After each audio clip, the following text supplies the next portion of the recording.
Welcome, welcome. You're here at The Fiction Wizard. Today we present to you, What If Wednesday Addams Found Harry at Dursley's age 7 and her family declared war on British ministry? Like and subscribe if you want more awesome stories. Sit back, relax, and enjoy. Chapter 1, The Wrongness at Privet Drive. The thing about Wednesday Addams was that she had never, in her 7 years of life, experienced boredom without also experiencing the quiet certainty that something interesting was about to happen. Boredom, in her considered opinion, was simply the universe drawing breath before it said something worth hearing. She was experiencing that feeling now, sitting in the back of the family's black Rolls-Royce as it moved through the aggressively ordinary streets of Little Whinging, Surrey, and staring out the window at a neighborhood so determinately cheerful it made her teeth ache. Identical houses. Identical lawns. Identical people, she suspected, behind identical faces. The kind of place that would describe itself as nice and mean it as the highest possible compliment. "Papa," she said, without inflection, "this neighborhood smells like secrets." In the front seat, Gomez Addams took his cigar from his mouth and turned to look at her with the full, undivided attention he gave everything: sword fights, tax law, declarations of war, and his daughter's observations in equal measure. He had a face built for drama, all sharp angles and tremendous mustache, and his eyes were bright with the particular enthusiasm of a man who found the world endlessly, delightfully threatening. "Secrets," he repeated, savoring the word the way other men savored fine wine. "The bad kind," Wednesday said. "Not the interesting kind." Morticia, seated beside Gomez and somehow managing to take up very little physical space while simultaneously commanding all of it, did not look up from the book she was reading, something slim and black-covered whose title was in a language Wednesday recognized as a regional dialect of Aramaic. "How can you tell the difference, my darling?" "Interesting secrets feel like locked doors," Wednesday said. "Bad secrets feel like locked doors with something crying on the other side." The Rolls-Royce stopped at a red light. Outside, a man in a beige cardigan was washing an already clean car on an already clean driveway. He glanced at the Rolls, at its absolute blackness, at the thing that might have been a hand resting on the luggage rack on the roof, at the children in the back seat, and looked away very quickly. Pugsley, wedged into the seat beside Wednesday with a canvas bag of things that clinked when the car turned corners, looked up from whatever he'd been assembling in his lap. "What's crying?" "I don't know yet," Wednesday said. "Can we find out?" She had already turned back to the window. "Turn left here, Papa." Gomez turned left without question or hesitation. This was one of the things Wednesday understood about her father that other children might not have understood about theirs. Gomez Addams did not dismiss things simply because he couldn't explain them. He had lived too long and loved too strangely for that. When Wednesday said turn left, he turned left, because Wednesday had been right about the thing in Bruges, right about the property in Montevideo, and spectacularly right about the situation in Prague that they were still, technically, not allowed to discuss in 3 separate countries. The street that appeared was called Privet Drive, according to the green sign at its corner, and it was perhaps the most perfectly mundane street Wednesday had ever seen. Which was, she thought, exactly the problem. Perfect mundanity was never accidental. It was constructed. It took effort to sand down every rough edge, to paint over every interesting color, to make a place so thoroughly, militantly ordinary that anything genuinely alive would suffocate in it. "There," she said, and pointed. "Number 4. A house exactly like all the others, except that the garden was somehow even more aggressively maintained, the car in the driveway was slightly larger, and the overall impression was of a place that was working very, very hard to appear as though it had nothing to hide." Gomez pulled the Rolls to a stop in front of it. He looked at the house. The house, Wednesday thought, did not look back. It was the kind of house that kept its eyes down. "I feel it," Morticia said softly. She had closed her book. She was looking at number 4 with an expression that was not anger yet, but was the careful, quiet thing that lived just before anger arrived. Something small. Something frightened. Something magical, Wednesday said. That got Lurch's attention. The enormous man had been sitting in the driver's seat with the stillness of something geological, but at Wednesday's word he turned his head, slowly, as everything about Lurch was slow, and made a sound that was somewhere between a groan and a question. "Yes," Wednesday agreed. "We're going in." She opened the car door before anyone could discuss it further. The front garden of number 4 Privet Drive was so ruthlessly tidy it felt aggressive. Every blade of grass the same height. Petunias arranged with military precision along the path. Wednesday walked up it without hurrying, her black dress entirely wrong for the Surrey summer, her shoes making crisp sounds on the flagstone path. Behind her, she heard the car doors open, her father's enthusiastic exit, her mother's measured one, Pugsley's slightly heavier landing. She rang the doorbell. It played a cheerful little melody. She waited. The woman who opened the door was thin in the way that spoke of constant, chronic tension, like a wire pulled just past its useful limit. Her neck was long and her eyes were the sort that took inventory before they took anything else, cataloguing Wednesday's dress, her braids, the family behind her, the car at the curb, in that order. Her expression moved through several calculations very quickly before settling on the practiced social smile of someone who dealt with unexpected visitors by being offensively pleasant until they left. "Can I help you?" said Petunia Dursley. "Yes," Wednesday said. "You have something in your house that doesn't belong to you." The smile didn't waver, but something behind the eyes shifted. "I'm sorry, I don't know what you mean." "We're not interested in whatever you have a child," Wednesday said, "locked in a cupboard under your stairs." The silence that followed was the very specific silence of a secret being directly named. Petunia's face did something complicated and then rearranged itself into outrage, but the outrage was just a little too quick, just a little too practiced, the outrage of someone who had rehearsed for this moment while hoping it would never come. "I have absolutely no idea what you're talking about," Petunia said, and started to close the door. Gomez put his hand on it. He didn't push. He simply placed his hand on the door with the absolute, cheerful certainty of a man who had never, in his life, allowed a door to close on something interesting. "Madam," he said, with tremendous warmth, "my daughter is never wrong about these things. We've found it's much simpler to simply discuss the matter." He smiled. It was a spectacular smile, all teeth and genuine enthusiasm, the smile of a man who genuinely loved a good negotiation and had not yet decided whether this was going to be one. "My name is Gomez Addams. This is my wife, Morticia. That is my son Pugsley. I believe you've met my daughter Wednesday." He paused. Briefly. Petunia's eyes moved to Morticia, and stayed there for a moment in the way that people's eyes sometimes fixed on things they couldn't quite classify, things that were undeniably present and yet somehow resistant to being looked at directly. Morticia was wearing black, as she always wore black, a long dress that seemed to exist in a slightly different quality of shadow than everything around it. She was looking at Petunia with an expression of courteous, fathomless patience.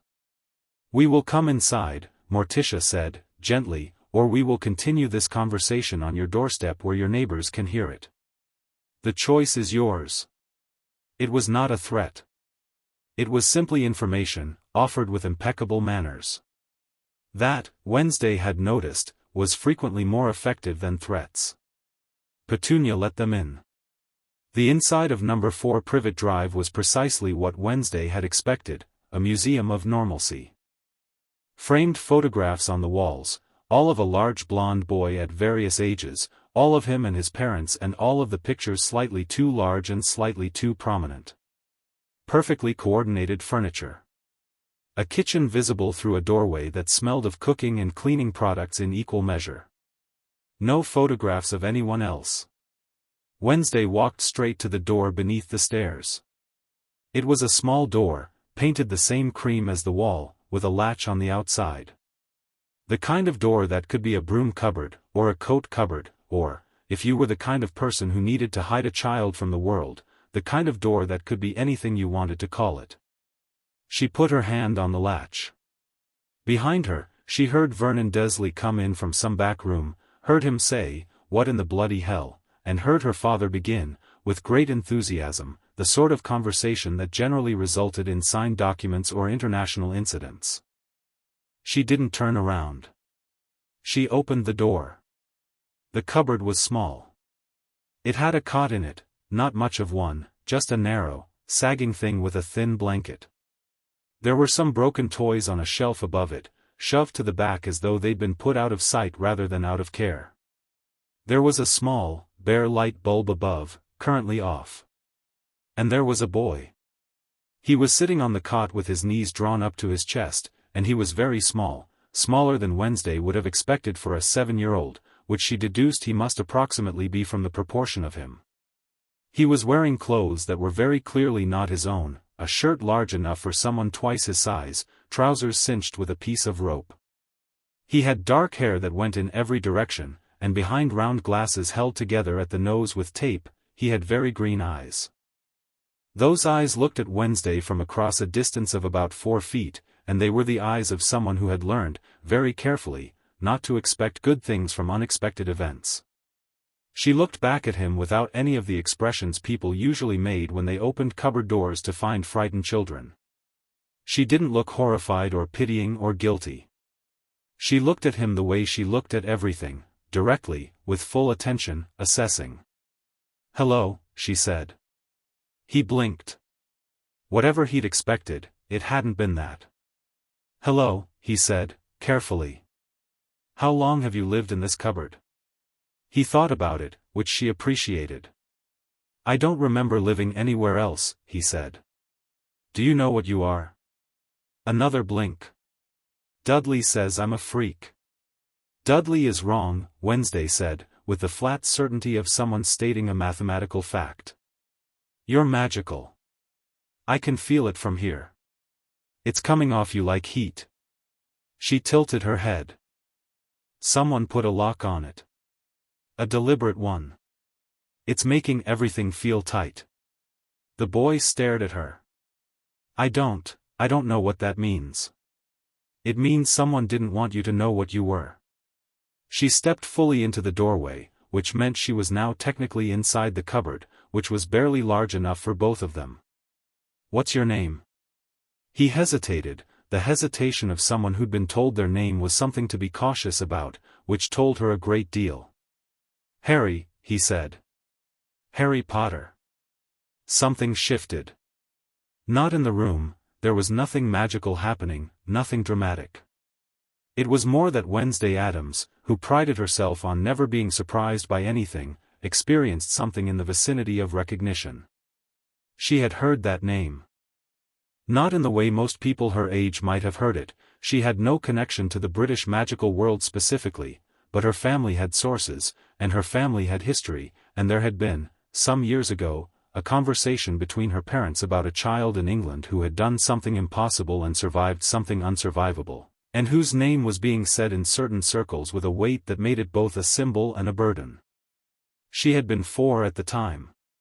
She had filed it away. She filed things away very thoroughly. "Come out of the cupboard, Harry Potter," she said. He looked past her, into the hallway, and she saw the calculation in his face, the assessment of costs and consequences that no 7-year-old should have needed to make. She saw him try to find the angle, the trick, the thing that would make this moment turn bad. "It's all right," she said, which was not something she said often, and meant it in the precise and specific way she meant everything. It was, right now, actually all right. She would not let it be otherwise. He got off the cot. She stepped back into the hallway, and he followed, blinking in the slightly better light of the corridor. He was even smaller standing up. He looked at her with an expression that was trying very hard to be neutral and wasn't quite managing it. Behind them, in the living room, something was happening. Vernon Dursley was a large man, large in the chest, large in the voice, large in the particular way of men who had never, as adults, encountered anything they couldn't simply be louder than. He was currently standing in the center of his own living room with the expression of a man whose most fundamental convictions about the world were being tested, because Gomez Addams was sitting in his best armchair as though he had always sat there, leaning forward with his elbows on his knees and his cigar held in 2 fingers, looking at Vernon with the bright, focused attention of a hunting cat that had found something fascinating in a trap. "You can't just barge into a man's home," Vernon was saying. "We rang the bell," Gomez said pleasantly. "That is not the point. I think it might be part of the point." Gomez examined the end of his cigar with apparent satisfaction. "The point, as I understand it, is this: you have been housing, clothing inadequately, feeding insufficiently, and concealing the existence of a child who is not yours, under circumstances that your own legal system would find deeply objectionable, for approximately, how old is Harry?" He turned to Morticia. 7, Morticia said, from the couch, where she was sitting with her hands folded in her lap and her expression one of the most frightening things in the room, which was saying something. 7 years, Gomez said. He smiled at Vernon. "That is a very long time." "He is our nephew," Petunia said from the doorway to the kitchen, voice tight. "He is family, he is in a cupboard," Morticia said, and the 2 words landed in the room like stones dropped into water, quiet and heavy, with ripples that kept going. Harry appeared in the living room doorway beside Wednesday, and every adult in the room looked at him, Vernon and Petunia with expressions Wednesday classified as calculating, Gomez and Morticia with expressions she classified as decided. Pugsley was sitting cross-legged on the floor next to Gomez's armchair, having apparently decided that the armchair itself wasn't worth competing for. He looked at Harry with the uncomplicated friendliness of a boy whose standards for social interaction were, broadly, "Are you interesting and/or dangerous?" Harry was, Pugsley had already assessed, potentially both. "Hi," Pugsley said. "I'm Pugsley. Did they really put you in that cupboard?" Harry looked at him carefully. "Yes." "That's awful," Pugsley said. He didn't say it with distress. He said it with the same flat certainty his sister used, the family default. "I mean, there aren't even any good traps in there." Harry stared at him. "Pugsley," Wednesday said, "prioritize." "Right." Pugsley stood up. "Do you want to sit down? You look like you haven't eaten much." It was, Wednesday reflected, the most useful thing anyone had said yet, because it was entirely true and entirely practical, and it made Harry look at Pugsley with the first expression that wasn't careful or guarded, just tired, and a little surprised. I'm fine," he said, which was obviously not true. "You don't have to say that here," Wednesday told him, without looking at him. She was watching Vernon Dursley, who was watching her father, who was still watching Vernon with that particular bright focus. "Mr. Dursley," Gomez said, and now his voice had changed, just slightly, just enough. It had lost none of its warmth but had acquired a quality like the moment before a storm when the air pressure drops and everything becomes very still. "I am going to explain your options to you very clearly, because I am, at heart, a fair man. Option 1, we have a very simple conversation, you give me the relevant paperwork, I assume there is relevant paperwork, and Harry comes with us. Option 2 is longer and more interesting and ultimately ends in the same place, but takes more of everyone's time." He considered. "I confess I find option 2 more appealing personally, but my wife has suggested I offer option 1 first." "Cara mia is always right," Gomez added, more softly, with a look at Morticia that had nothing to do with the Dursleys. Vernon turned a remarkable color.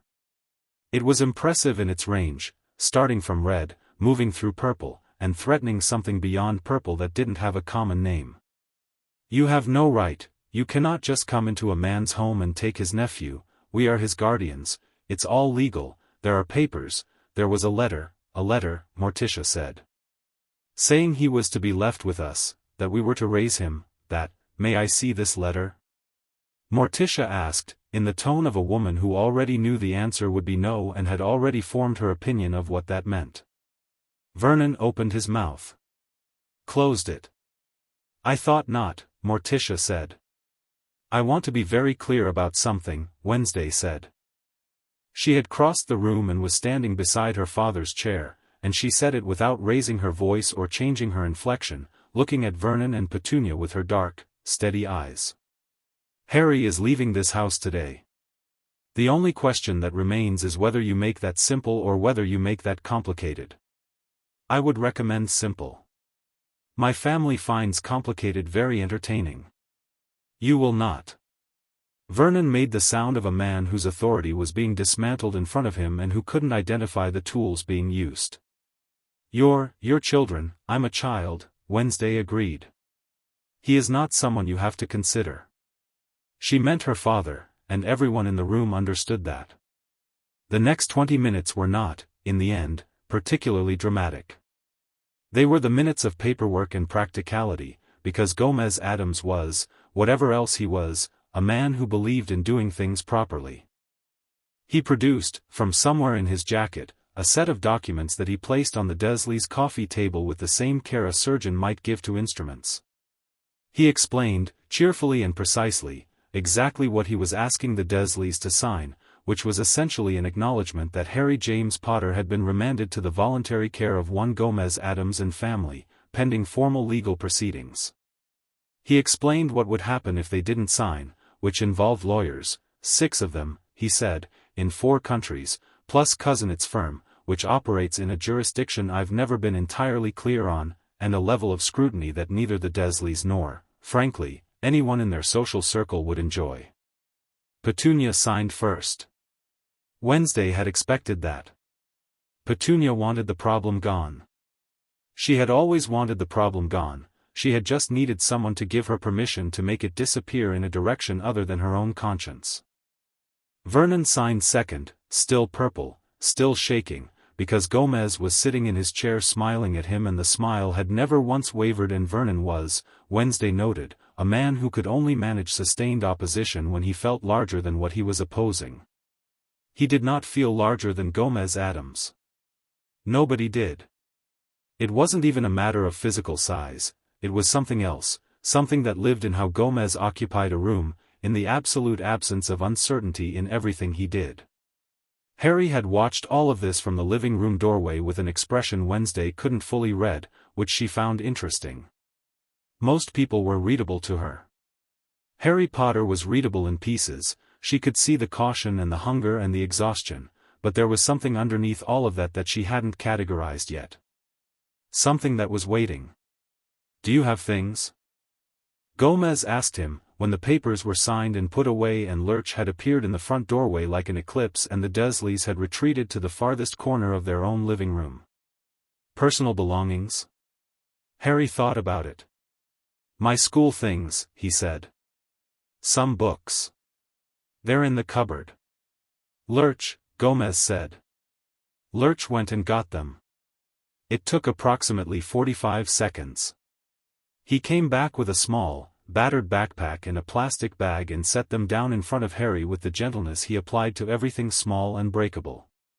Harry looked at the bags and then at Gomez and said, very quietly, as though saying it too loud would make it not true, I'm really going? You are, Gomez said. Where? Yorkshire, at the moment. We're renting a manor on the moors. Condemned, he added, with satisfaction. Tremendous drafts. Several very temperamental doors. I believe one of the attic rooms has a small poltergeist situation, though Lurch believes it's simply a persistent wind pattern and I don't want to disappoint him. Harry stared at him.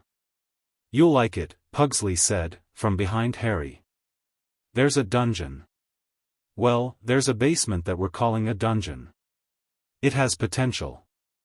Wednesday was watching Harry's face. She watched the moment when something behind his eyes, something that had been very tightly held, something that had been wrapped around itself so long it had forgotten what it felt like loose, shifted. Just slightly. Just enough. He didn't smile. She wouldn't have trusted a smile, not yet, from someone who'd learned to smile carefully. But something in his shoulders changed, some fraction of the tension that he'd been carrying like a second skeleton, and it was better than a smile. It was real. All right, Harry said.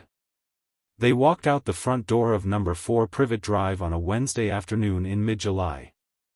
The sun was ridiculous and cheerful and the neighbor across the street stared openly at the procession, the enormous pale man, the Spanish man with the cigar and the spring in his step, the tall woman in black who moved as though she were on a different gradient of gravity, the heavy-set boy with the canvas bag that clinked, the small dark girl with the braids, and at the end, slightly separate, a small boy with glasses and too large clothes and a battered backpack, who stopped at the edge of the front garden and turned back to look at the house. Wednesday stopped beside him. "You don't have to remember it fondly," she said. He looked at the house for a moment longer. "I know," he said. "Then, I was just checking." "Checking what?" "That it was real." He paused. "That I was really leaving." She looked at the house too, briefly. It looked exactly the same as it had before, the ruthlessly maintained garden, the slightly too large car, the perfectly cleaned windows. A house that had worked very hard to be invisible and had, in the process, simply become a container. "You're really leaving," she said. He nodded, and picked up his bag, and followed the rest of the family to the car. Behind them, in the living room of number 4 Privet Drive, Petunia Dursley stood at the window and watched the black Rolls-Royce pull away from the curb, and she felt, she would later tell herself, nothing in particular. She was good at feeling nothing in particular. She'd had a great deal of practice. She did not notice, and would not have known what to make of it if she had, that as the car turned the corner of Privet Drive, the petunias in her front garden, her prized, aggressively maintained petunias, which she had tended with the focused hostility she applied to all her gardening, turned, all of them, simultaneously black. Morticia hadn't even looked back. The Rolls-Royce moved through Little Whinging and then out of it, and the streets became less identical, and then became roads, and then became a motorway, and the aggressively ordinary suburb of Surrey fell away behind them. Harry sat in the back seat between Pugsley and Wednesday, which was slightly cramped, and looked out the window at the countryside beginning to appear in pieces, first just the suggestion of hills, then actual hills, then sky that stretched wider than it did over rooftops. "Are you hungry?" Pugsley asked, for the second time, with the patient persistence of someone for whom food was a serious subject. "Yes," Harry said, this time without the reflexive denial. Pugsley produced a paper bag from somewhere in his canvas pack. Inside the paper bag were, improbably, very good cheese sandwiches and several apples and what appeared to be a slice of something dark and dense that might have been chocolate cake, or might have been something else entirely. Harry looked at it. "What is that?" he asked, pointing at the dark slice. "Wednesday calls it funeral cake," Pugsley said. "It's just chocolate, she named it that because she thinks it sounds better." "It does sound better," Wednesday said. Harry took the sandwich. He ate it in the methodical way of someone who had learned not to eat fast because eating fast had, historically, been noticed and commented on. Then he took the apple. After a while, he took the cake. It was, in fact, very good, deeply chocolatey and slightly bitter in a way that was more interesting than sweet things usually were. They drove north. Gomez and Morticia talked in the front, in French, periodically in Spanish, occasionally in something Wednesday recognized as a dialect only her parents used between themselves, a cobbled thing from several languages that meant exactly what they needed it to mean and nothing else. Harry watched the road. Pugsley had gone back to his assembly project, which appeared to involve small metal components and a great deal of concentration. "Wednesday," Harry said, after about an hour. She looked at him. "What did you mean?" he said, slowly and carefully, the way someone says a sentence they've been building in their head for a while, "when you said someone put a lock on my magic." She considered how to explain it. She'd felt it the moment she'd opened the cupboard door, a constraint that wasn't natural, wasn't the ordinary way that children's magic was unfocused and unformed. It was a deliberate suppression, neat and targeted, the kind of thing that required effort and intent and specific knowledge of what you were doing. Someone had taken Harry's magic and put a wall around it, not high enough to hide it from anyone sensitive enough to feel it, but high enough to keep Harry from feeling it himself. "Magic is supposed to be part of you," she said. "Like your heartbeat. You don't think about it, you don't control it, it's just there. What someone did to yours is like imagine if someone put a band around your chest that you'd worn so long you didn't know it was there anymore. You'd think your breathing was just always like that. He thought about this. Can it be undone? Most things can be undone, she said. The question is by whom and at what cost. He nodded, as though this was a reasonable and sufficient answer. She found she appreciated that about him. He didn't demand reassurance, didn't push past the actual information into the territory of promises. He took what was true and held it. Wednesday, Gomez said from the front, in the tone that meant he was about to say something important and was framing it as conversationally as possible, when we arrive, we should discuss the question of who Harry is. I know who he is, Wednesday said. In the broader sense, Morticia said gently. In the sense that other people will have opinions about where he should be. A small silence. Harry was looking at the back of Morticia's head with an expression that was trying to work out what was being said without asking directly, and Wednesday thought that was another thing she'd learned about him in 2 hours. He was very practiced at reading the space between words. Someone put him in that cupboard on purpose, Wednesday said. It wasn't a question. Yes, Morticia said. With a letter. Which means someone knew he was there. Yes, my love. And thought it was acceptable. Another pause. Longer. Yes, Gomez said, and the single word had something in it that wasn't quite anger. Gomez was rarely purely angry, because anger without direction was just noise, but was the focused, purposeful thing that lived in him when something genuinely offended his very particular sense of what was owed to people. Wednesday turned to look at Harry. He was looking out the window, his reflection ghost-pale in the glass, and she thought, someone decided who you were before you had the chance to decide it yourself. Someone decided what you were for before you knew you were anything at all. And they put you in a cupboard and called it protection. She said nothing about any of this out loud. She had learned, from years of watching her parents, that the things you say out loud become arguments, and the things you keep become plans. She kept this one.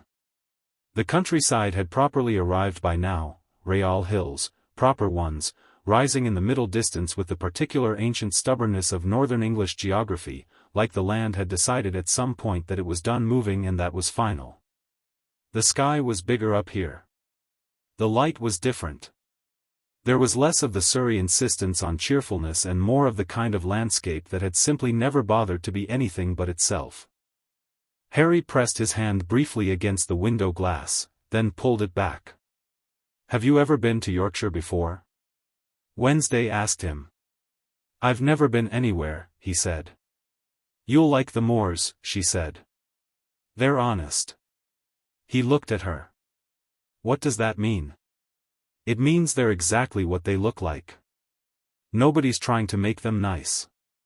He was quiet for a moment, and then he said, that sounds good. She turned back to look at the road ahead. Beside her, she could feel the whole family in the car, her father's cigar smell and her mother's cool quiet and Pugsley's mechanical industry, and Harry, between her and her brother, still careful, still measuring every moment for hidden costs, but eating the last of his apple with something that might, eventually, become ease. The manner would suit him. She was already certain of that. It breathed, that house.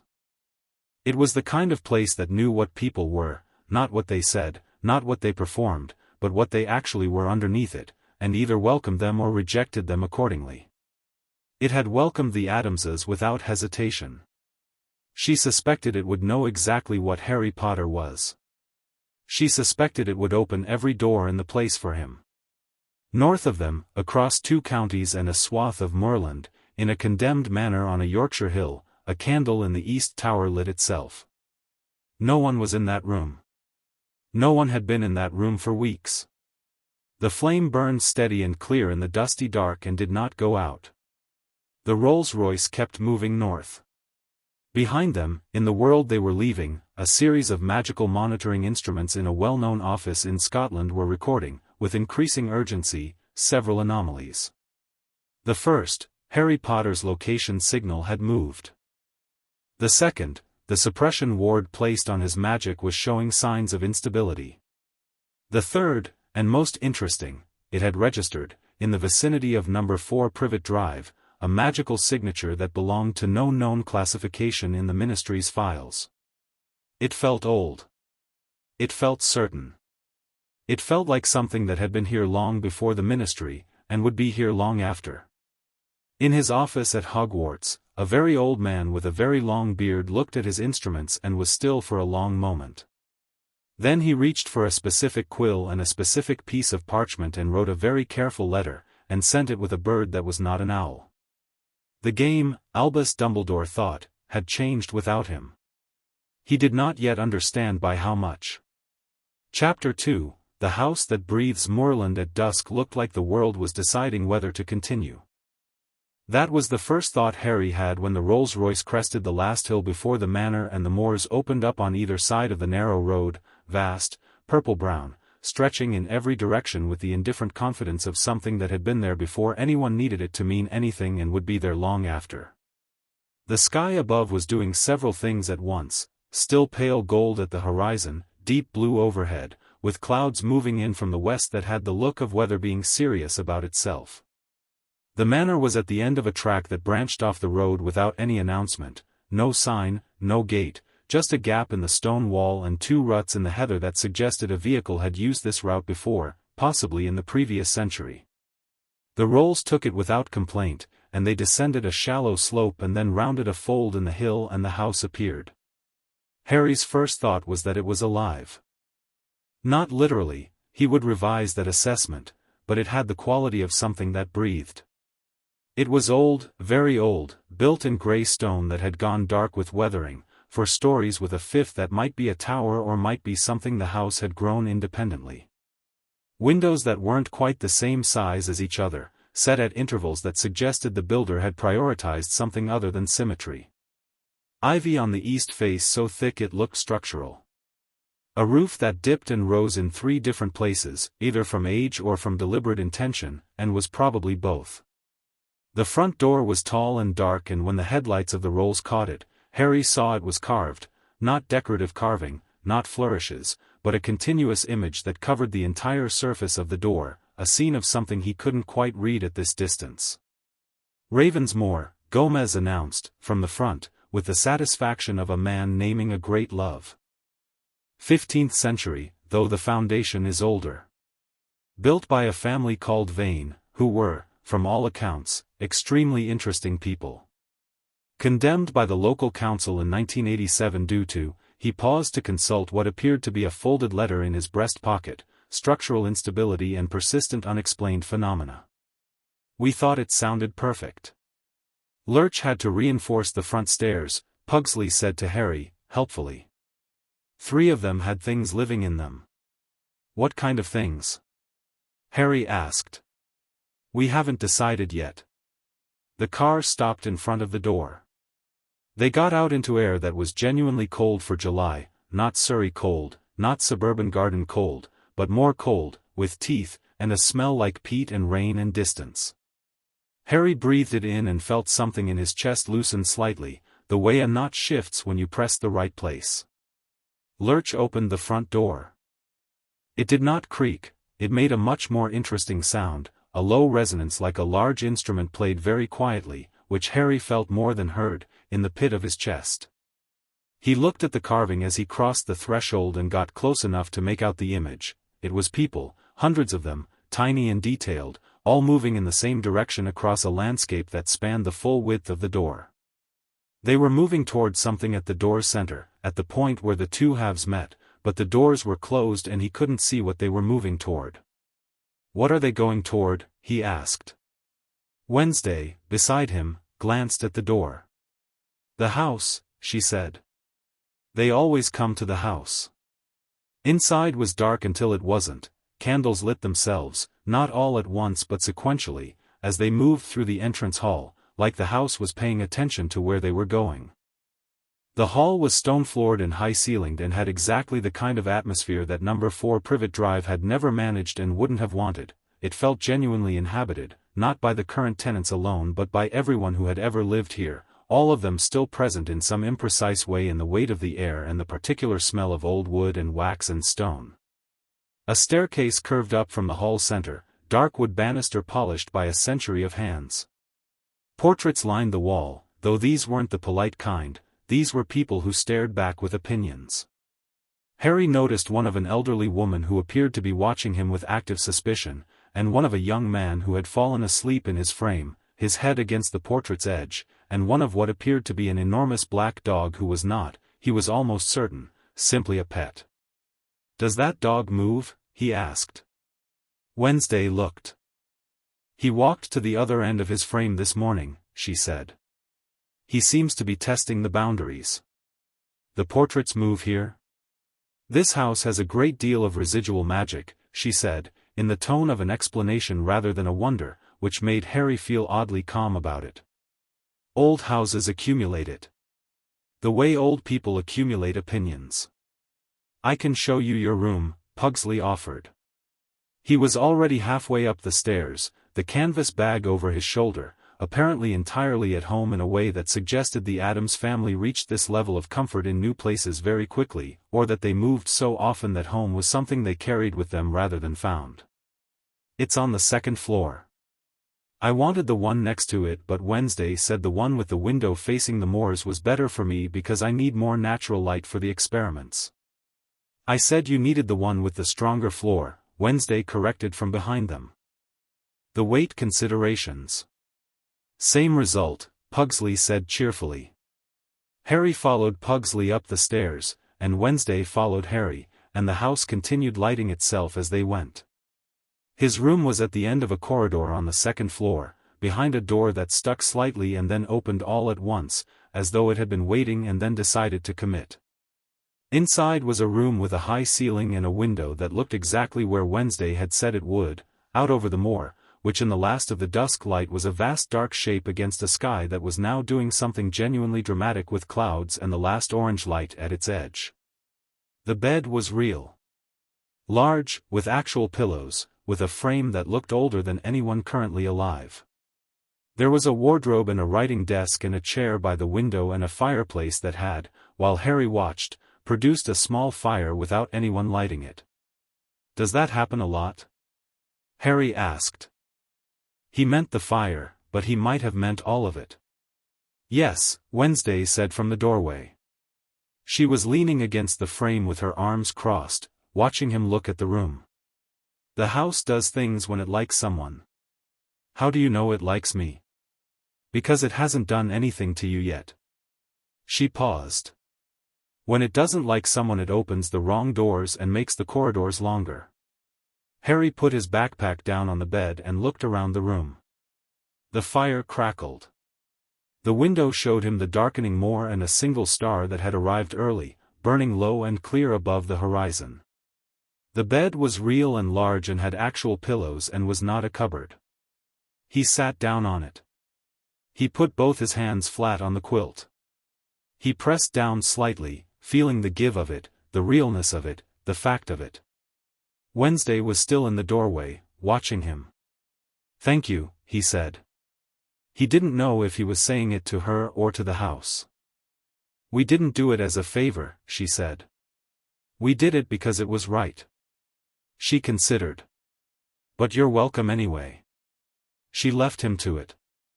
The first full day at Ravensmoor began the way the best days begin, with something unexpected before breakfast.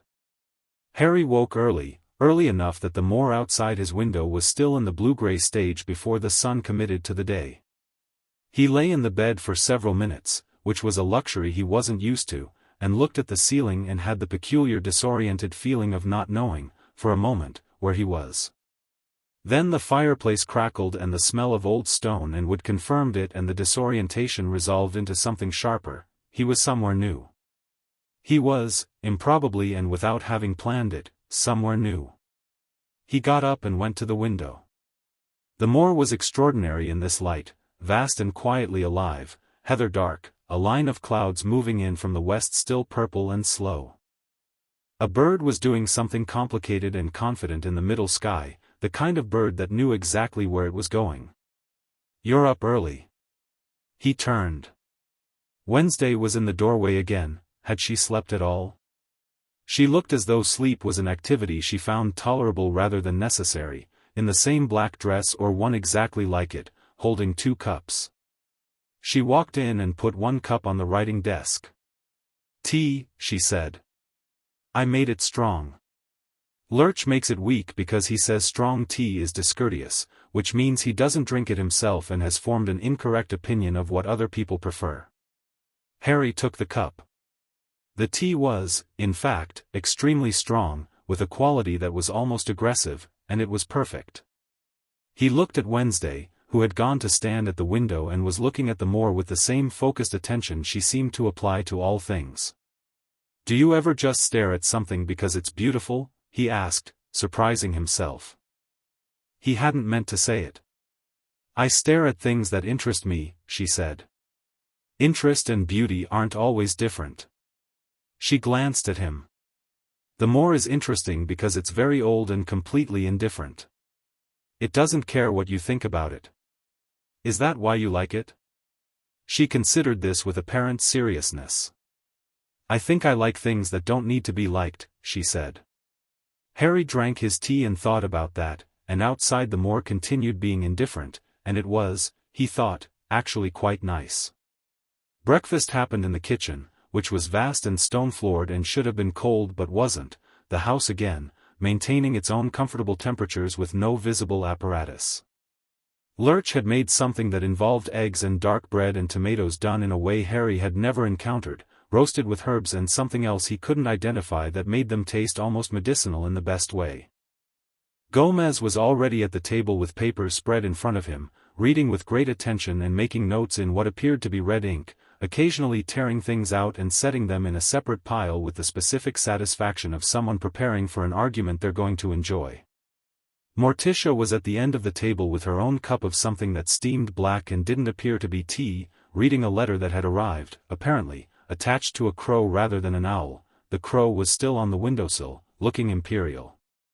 Harry sat down. He was getting somewhat better at sitting down in this family spaces without the residual expectation of being told to go somewhere else. Pugsley dropped into the seat across from him and pushed a plate in his direction. "Did you sleep?" "Yes," Harry said. And then, because it was true, really well, actually. Pugsley nodded as though this confirmed something. "The house does that. Mum says it filters." He considered his eggs. "Like, it takes what you're worrying about and just holds it outside the door while you sleep. So you get a break." Harry thought about this. He thought about how 7 years of half-sleep in a cupboard, always alert for the sound of someone coming, always braced, and then last night, just dark and the fire and the moor outside and nothing. Just nothing, quiet and clean, for the first time he could remember. "I'd like that to be true," he said. "It is," Pugsley said simply. Wednesday tested it. She put a list of her current concerns in her room and a copy in the hallway outside her room and checked which one she thought about less during the night. Always the room list. Harry looked at Wednesday, who was eating dark bread and not looking up. "You did an experiment on your own sleep?" "I do experiments on everything," she said. "It's important to know what's true." "Couldn't agree more," Gomez said, without looking up from his papers, in the tone of a man who finds all of his children's habits both natural and admirable. Morticia set down the letter she'd been reading. She looked at Harry, not the assessing look of the Dursleys, which had always been calculating the cost of his presence, but something more straightforward and more serious, the look of a woman who wanted to say something real and was deciding how to say it without wrapping it in anything unnecessary. "Harry," she said. "There are things we need to discuss today. About who you are, and about the fact that certain people will have noticed you've moved. I want you to understand that this conversation is not frightening. It is simply a conversation about what is, so that we can decide what to do." Harry put down his fork. "You mean the magic," he said. "Partly," she said. "There's more to it than that. But yes. We'll start there." She folded the letter. The magical world in Britain is organized around a government called the Ministry of Magic. They have records of you. They have, in fact, strong opinions about you, about where you should be and what you should be doing and what you will one day be used for. She said the last part without any particular drama, just the plain word, used. There is also a man called Albus Dumbledore, who is the headmaster of a magical school and who arranged for you to be placed with your aunt and uncle. The kitchen was quiet except for the fire in the range and the crow on the windowsill shifting its weight. He put me there, Harry said. He arranged it, yes. Harry was quiet for a moment. He was looking at the table. Wednesday, without looking up from her bread, said, "You don't have to feel anything specific about that right now." He looked at her. She met his eyes briefly. She meant it practically, he understood. She was telling him he had time, that the feeling didn't have to be sorted immediately, that it could wait while more immediate things happened. Which was, he thought, a strange comfort coming from a 7-year-old girl with braids and complete composure, but it was a genuine one. "All right," he said. "So what happens now?" "Now," Gomez said, finally setting down his papers and looking at Harry with the full, particular quality of attention that Harry was starting to understand was simply how Gomez looked at things he cared about, "We prepare. Someone will come. Probably not Dumbledore first, he'll send someone to assess the situation, to report back, to open the negotiation cautiously." He smiled. "I find cautious people very entertaining to negotiate with. They spend so much energy on caution that they have very little left for anything else." "What do we do when they come?" Harry asked. "You," Gomez said, "do exactly what you want to do." Which might be speaking to them or might be going out on the moors with Wednesday and ignoring the entire thing. He leaned forward. "You are not obligated to be available for people who have not behaved well. That is a fundamental principle." Harry had never, in 7 years, heard that stated as a principle. He had heard the opposite stated, constantly, in various forms: "You should be grateful, you owe us, you don't deserve, you need to stay out of the way." He had internalized those things so completely that they'd stopped being things he heard and had simply become the shape of the world. He sat with what Gomez had said for a moment, turning it over, and felt something in him push back against it, the reflex to correct it, to say yes but, and then felt something else, quieter, say, maybe not. "Okay," he said. "Good," Gomez said, and returned to his papers. The crow on the windowsill made a sound, once, like it was agreeing. They spent the morning on the moors. Wednesday went with him, which she did without announcement. She simply appeared when he went out the back door and fell into step beside him, and that was that. She carried nothing. Harry carried the general sense of being a person who had just been handed a very large and complicated package and hadn't yet opened it, and found that walking was helping. The moor went in every direction and was exactly what it looked like. That, he was starting to understand, was what Wednesday had meant yesterday. There was something fundamentally restful about being in a landscape that wasn't trying to be anything other than itself. No gardens. No trimmed edges. No cheerful flower beds. Just heather and stone and distance and sky and the occasional extremely confident small bird. "You can feel the magic more out here," Wednesday said, after they'd walked a while in comfortable silence. She said it in the same tone she said everything, informatively, without performance. Harry looked at his hands. He couldn't feel anything specifically, but there was something, a kind of pressure behind the sternum, like the beginning of breathing after you've held your breath too long. "The band around the chest thing," he said. "Yes. It loosens when you're not near things that reinforce it." She glanced at him sidelong. That house in Surrey was saturated with suppressive intent. Years of it. Someone who wanted you not to feel magic chose a neighborhood where the entire collective will of the residents was anti-strange. It was very elegant, in an unpleasant way. "You sound almost like you admire it." "I find things interesting regardless of whether I approve of them," she said. "Admiration is different." He thought about that. Is there a difference between interesting and admirable? Yes. Interesting is involuntary. Admirable is a choice. She paused. The person who chose where to put you was interesting. They were not admirable. Harry picked up a piece of Merlin stone, dark, dense, satisfyingly heavy in his hand. He turned it over. There were small fossils in it, the compressed traces of things that had been alive so long ago that their aliveness was now just the faint signature of shape in rock. He found this, for reasons he couldn't fully articulate, comforting. Wednesday, he said. Yes. Do you actually think I'm magical? Not just, he stopped. Tried again. Not just because you felt something. Do you think it's actually real? She stopped walking.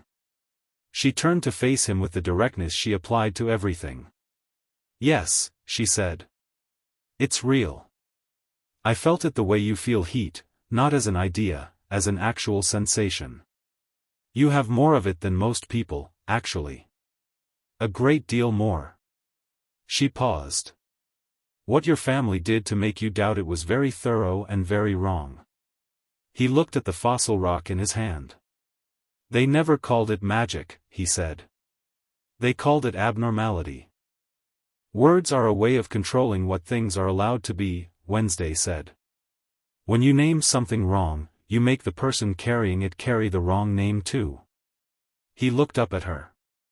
She was standing in the heather with the moor behind her and her braids neat and dark against the gray sky, and she was 7 years old and she was the most unervingly clear person he had ever encountered, and he felt, with a force that surprised him, a surge of something that was gratitude but was also something else, the specific feeling of being seen correctly after a long time of being seen wrong.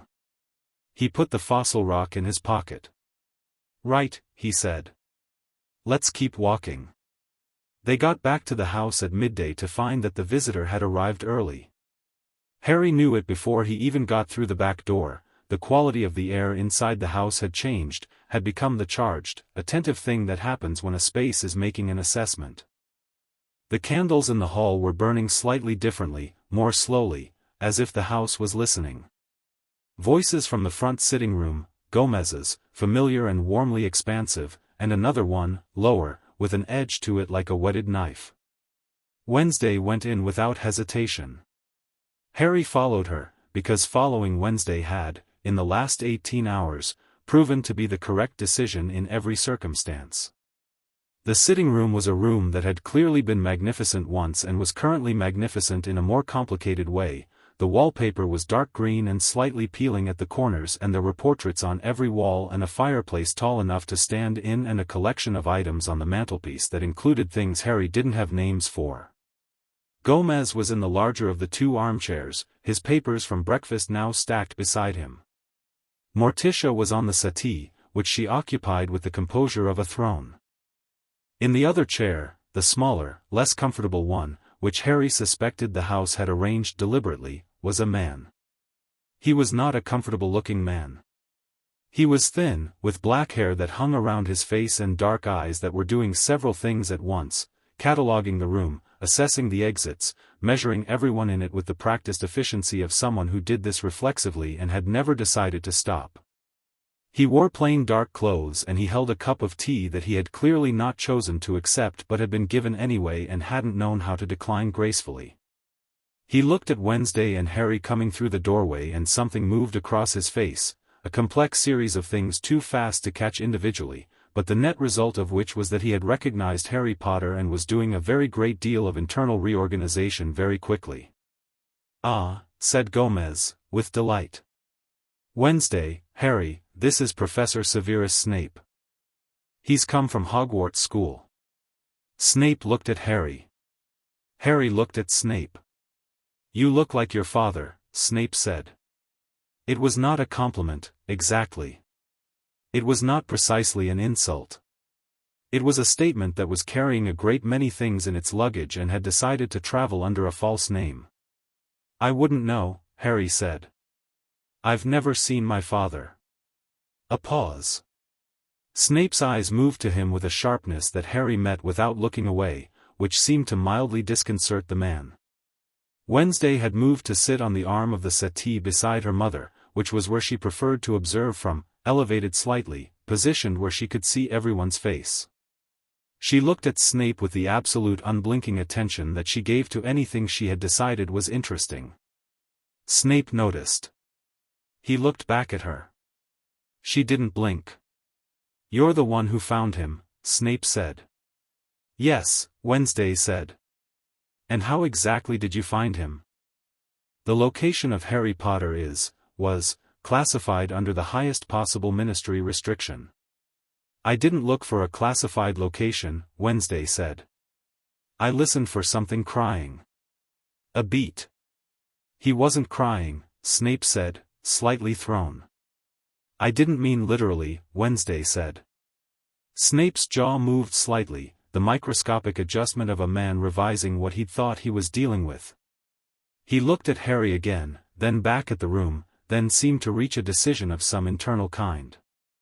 "I am here," he said, addressing Gomez, "on behalf of the headmaster of Hogwarts School, Albus Dumbledore, who wishes to understand the situation," Morticia said, gently finishing his sentence in a direction he hadn't quite intended. "Of course. We expected as much." "He wishes," Snape said, carefully, "to ensure Harry's welfare." "So do we," Gomez said. "Harry's welfare, in the headmaster's considered opinion, is best served by being returned to the care of relatives who kept him in a cupboard," Wednesday said. The fire in the hearth popped. Snape looked at her.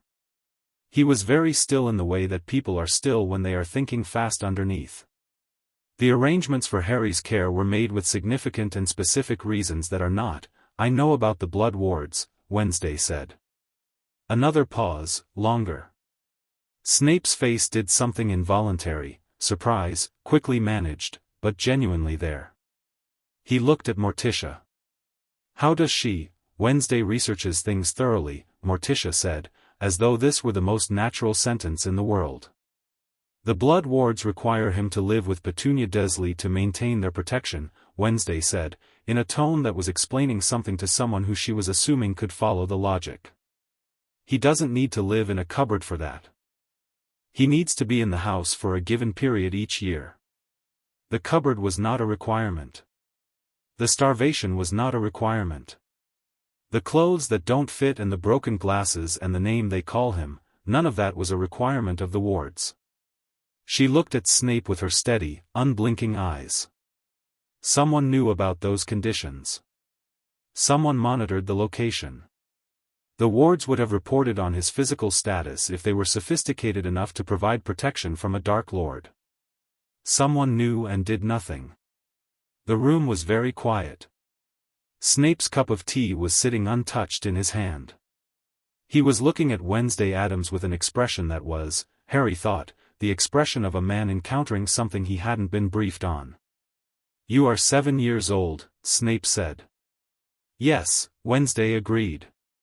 "Does that change any of what I said?" He didn't answer immediately, which was itself an answer. "Professor Snape," Gomez said, leaning forward with his elbows on his knees, in the posture he'd used with Vernon Dursley that meant he was about to be very pleasant in a way that made things happen, "let me be straightforward with you, because I suspect you appreciate directness more than most people, and I have a great respect for that. We have no intention of preventing Harry from attending Hogwarts, being educated in the magical world, or maintaining whatever connections serve him well. We are not enemies of the magical world. My family has history with it, in Britain and elsewhere, that makes the current ministry appear quite young, frankly. What we are not going to do is return Harry to a household where he has been treated with deliberate cruelty, regardless of what letters were written and by whom, and regardless of what protection was claimed as justification." He smiled. "The protection of a child cannot be accomplished by harming the child. That is not a philosophical position. It is a logical one." Snape was quiet for a moment. He set his tea down. He looked at Harry, the third or fourth time, and each time differently, as though he were looking at a new version of the same photograph. Harry looked back at him. He didn't know what to make of Snape. The man was sharp and contained and clearly capable and clearly also carrying something heavy. You could see it in the economy of his movements, in how carefully he controlled his face. Harry had, for 7 years, lived with people who used their faces as weapons, and Snape was nothing like that. Snape used his face as a vault. That was different. More interesting, maybe. I cannot return to the headmaster and tell him nothing, Snape said. Then tell him this, Wednesday said, and she reached into the pocket of her black dress, which, Harry was beginning to understand, had unusually deep pockets for a child's dress, for practical reasons, and produced an envelope. It was sealed with something dark red that might have been wax and might have been something else. She held it out to Snape. I've written it down. Snape looked at the envelope. He looked at Wednesday. He took the envelope. What is this? A letter. To Dumbledore. Yes. Written by you. Yes. He looked at the seal. Is this wax? It's pomegranate reduction, she said. I was out of black wax. The effect is similar. Snape pocketed the envelope with the careful movement of someone handling something they weren't yet sure about. He stood, he was tall, and the room was not particularly designed for tall people, and the ceiling obliged by being just slightly lower over his chair, which Harry didn't think was an accident. He looked around the room once more, cataloguing it again, but differently now, not for exits but for information, trying to understand what kind of place this was. His eyes stopped on Thing. Thing was on the mantelpiece, between 2 candlesticks, doing nothing in particular, just existing, which was what Thing generally did until it had something to do. It was a hand. Just a hand. Unattached. Snape looked at it with the expression of a man who had had many unusual experiences and was not sure where this ranked. Thing gave a small wave. Snape looked away, with tremendous composure. I will deliver your letter, he said, to the room generally. I cannot promise the headmaster's response will be, tell him, Wednesday said, that we are not asking for his response. We are informing him of a situation. Those are different things. She paused. He can come himself if he wants to have an actual conversation. We'll be here. Snape looked at her one more time. Whatever he'd expected to find when he arrived at this Yorkshire manor, whoever he'd expected to be fielding the situation, it had not been this. Harry could see that clearly enough. Potter, Snape said, looking at Harry directly for perhaps the first time without any pretense of looking at him for another reason. Harry looked back. Are you well? Snape asked. It was a simple question and it was asked in the tone of a man who expected the answer to be complicated and was asking anyway, which was, Harry thought, a form of honesty. Better than I was yesterday, Harry said. Snape made a sound that wasn't quite acknowledgement and wasn't quite dismissal and was somewhere in the specific register of someone filing information they didn't yet know what to do with. Then he left. Lurch appeared in the doorway to escort him out, which Snape accepted with the dignity of a man who had decided that the wisest course was to treat everything in this house as normal. The front door made its resonant sound. Then silence. Gomez leaned back in his armchair with the expression of a man reviewing a very good first act. Fascinating man, he said. Did you see his eyes when you mentioned the monitoring wards, cara mia? He knew. He knew exactly what she was talking about. He knows a great many things, Morticia said. He carries them like stones in his pockets. He didn't argue any of it, Harry said, slowly.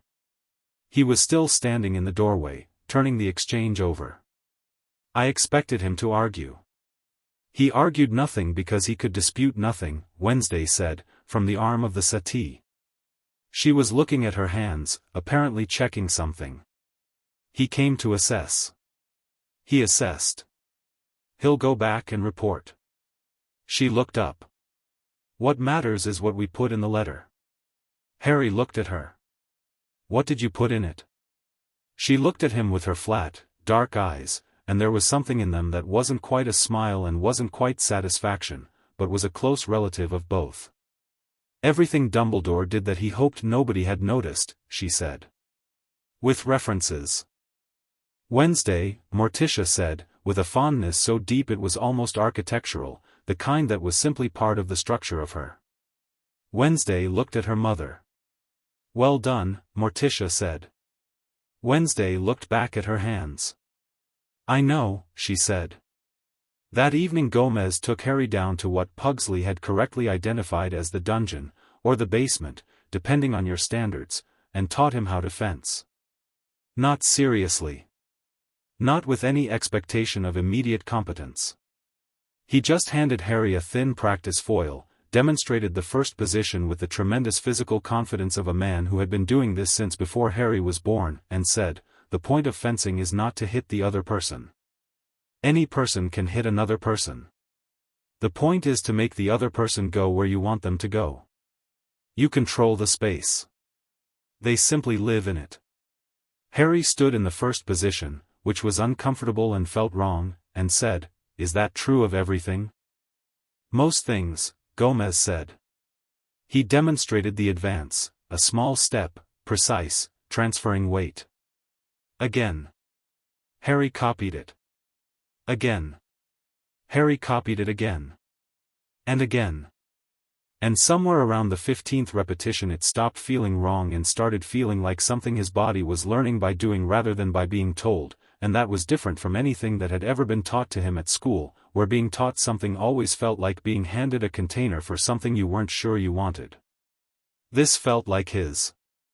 Above them, in the manor, Morticia was writing letters, her own kind, to people and institutions that Albus Dumbledore had probably not considered as factors. She wrote them in her careful, upright hand, in ink that dried dark and permanent, and sealed each one with her own seal, which was an image she had designed herself and which people who recognized it tended to react to with a specific, reverent gravity that was distinct from fear. Wednesday was in her room. She had spread papers across the writing desk and was working through them with the methodical satisfaction of someone who had laid a very good foundation and was now building the upper floors. She had, in the 2 weeks before this trip, done considerable research into British wizarding law, guardianship provisions, the history of blood wards, the specific legal framework of the International Confederation of Wizards, and the judicial precedents set by 3 cases in the last century that were directly relevant to the current situation. She had also read everything publicly available about Albus Dumbledore, which was a great deal, and had annotated it with the focused intelligence of someone who reads not for what is said but for what is carefully not said. She paused in her work and looked out the window at the moor, now fully dark, with the stars doing their remote and enormous work above it. Somewhere out there, Snape was driving or traveling or port-keying back to wherever Dumbledore was waiting, carrying her letter, which contained 17 specific facts that she had chosen with the precision of someone who understood that the most useful weapon in any conflict was always, in the end, the truth. Tomorrow Dumbledore would read it. She was curious what he'd do. She was fairly certain what he'd do. She turned back to her papers. Downstairs, the advance and retreat of footwork continued in the dungeon, Harry's feet finding a rhythm, and the house breathed around them all, keeping the cold outside and the warmth in, and holding, as Pugsley had said it did, everything that needed to wait. Chapter 3, The Interrogation of Severus Snape. Dumbledore read the letter at 9:30 in the evening, by the light of the fire in his Hogwarts office, while Fawkes watched from his perch with the patient attention of something that had seen several centuries of humans making decisions and had learned to reserve judgment. He read it once, quickly. Then he set it down and looked at the fire for a moment. Then he picked it up and read it again, slowly, which was the action of a man who was hoping he had misread something the first time and was confirming that he had not. The letter was written in a clear, upright hand, in ink that was very dark and slightly unusual in a way he couldn't immediately identify. It was not aggressive. It was not threatening. It was precisely the kind of letter that was worse than both of those things. It was calm, it was specific, and it was completely correct. Dear Headmaster Dumbledore, my name is Wednesday Addams. I am 7 years old. I found Harry Potter in a cupboard under the stairs of number 4, Privet Drive, Surrey, on the 14th of July. He was malnourished, wearing clothes that did not fit him, wearing glasses that had been broken and not replaced, and had never, to his knowledge, been told his own name in any context other than as a reminder of his burden to his guardians. I am aware of the blood wards. I am aware that they require his annual return to the residence of his maternal aunt. I am not aware of any provision in the ward architecture that required the cupboard, the insufficient food, the absence of medical care, or the deliberate psychological campaign designed to make him believe that his nature, his magical nature, was a shameful defect. If such a provision exists, I would be very interested to see it. I am also aware that the wards include a monitoring function. I have confirmed this through 3 separate sources, one of whom is familiar with your specific casting methodology. The monitoring function would have flagged his physical condition. This means one of 2 things is true: either you received those flags and chose not to act, or the monitoring function was designed not to flag the conditions I have described, which means it was designed to protect you from knowing rather than to protect him. I do not know which of these is true. I am certain you do. Harry Potter is with my family. He is safe. He is fed. He is sleeping in a room with a real bed, and he is, for the first time that I can determine, being treated as a person rather than as a category. You may send someone to discuss the situation. You may come yourself. What you may not do is send someone to collect him as though he is a misplaced object, because he is not an object, misplaced or otherwise, and my family does not respond well to that approach. I have enclosed, as a courtesy, a copy of the monitoring ward's activation log from the past 3 years. I obtained it through legal channels. You'll notice it flagged 17 times. Regards, Wednesday Addams. P.S. The ink is pomegranate reduction. I thought you might wonder. Dumbledore sat with the letter for a long time. Fawkes made a sound, soft and questioning. Not now, Dumbledore said. He was not, he told himself, a cruel man. He had never been a cruel man. He had made choices, difficult choices, choices that required the sacrifice of individual comfort for collective survival, choices that he had weighed against alternatives and found to be the least harmful available option. He believed this. He had believed it for 6 years, since the night he'd placed a sleeping child on a doorstep in Surrey and felt, briefly, the particular ache of a man who is doing what is necessary and knows it will cost something. He had not known about the cupboard. He had not asked. He was beginning to understand at 9:30 in the Hogwarts firelight, not the same thing. He folded the letter carefully, placed it in a specific locked drawer of his desk, and then sat back and turned the situation over in his mind with the methodical thoroughness of a chess player who has just noticed that the board is slightly different from what he thought it was. Addams. He knew the name. Of course he knew the name. Anyone in the deeper currents of magical history knew the name, though it appeared in records so old that most modern ministry officials wouldn't recognize it. The Addams family were not British magical, not precisely. They were something older and less classifiable, the kind of family that appeared in the margins of historical records in multiple countries and multiple centuries, that no government had ever quite successfully regulated, that moved through the world with the confidence of people who had outlasted every authority that had tried to claim jurisdiction over them. He had not expected them in Surrey. He had not expected a 7-year-old girl who knew about monitoring ward architecture. He reached for a fresh piece of parchment and began to write. Snape's report, delivered in person at 7 the following morning, was notable primarily for what it omitted. He described the house, the manor in Yorkshire, its location, its unusual atmosphere. He described Gomez Addams, briefly and with the economy of someone who had found the subject resistant to easy description. He described Morticia Addams more carefully, which suggested she had made the stronger impression, and this Dumbledore found significant. He described the boy, Pugsley, and the creature called Thing, which he mentioned without elaboration in the tone of a man who had decided some things didn't require comment. He did not, for a notably long time, describe Wednesday Addams. And the girl? Dumbledore asked. Snape was quiet for a moment, a specific quality of quiet, the kind that meant he was choosing something. "She's 7, he said. "She knows things she shouldn't know. She asks questions that are," he stopped. "That are what, Severus?" "That are not questions," Snape said. "They're statements with question marks attached. The answer is already in them. She's not asking because she doesn't know. She's asking because she wants to see if you'll lie." Dumbledore absorbed this. "And Harry?" Something shifted in Snape's expression, the infinitesimal softening of a man who has been trying very hard not to have feelings about something and is not entirely succeeding. "He looked well," he said. "Better than I, he looked well." "Did he say anything?" "He said he was better than he was yesterday." Snape paused. "He looked at me the same way she does. The girl. Like he was deciding whether I was worth listening to." Another pause. "He's not afraid." "I expected, I don't know what I expected." "He's not afraid." Dumbledore said nothing for a moment. He was looking at his desk. "You should know," Snape said, carefully, "that the girl's argument about the monitoring wards it was not wrong, Albus." "I know," Dumbledore said. Snape waited. "Thank you, Severus," Dumbledore said, which was a dismissal, and Snape accepted it, and left. 2 days after Snape's visit, something happened at Ravensmoor that nobody had planned.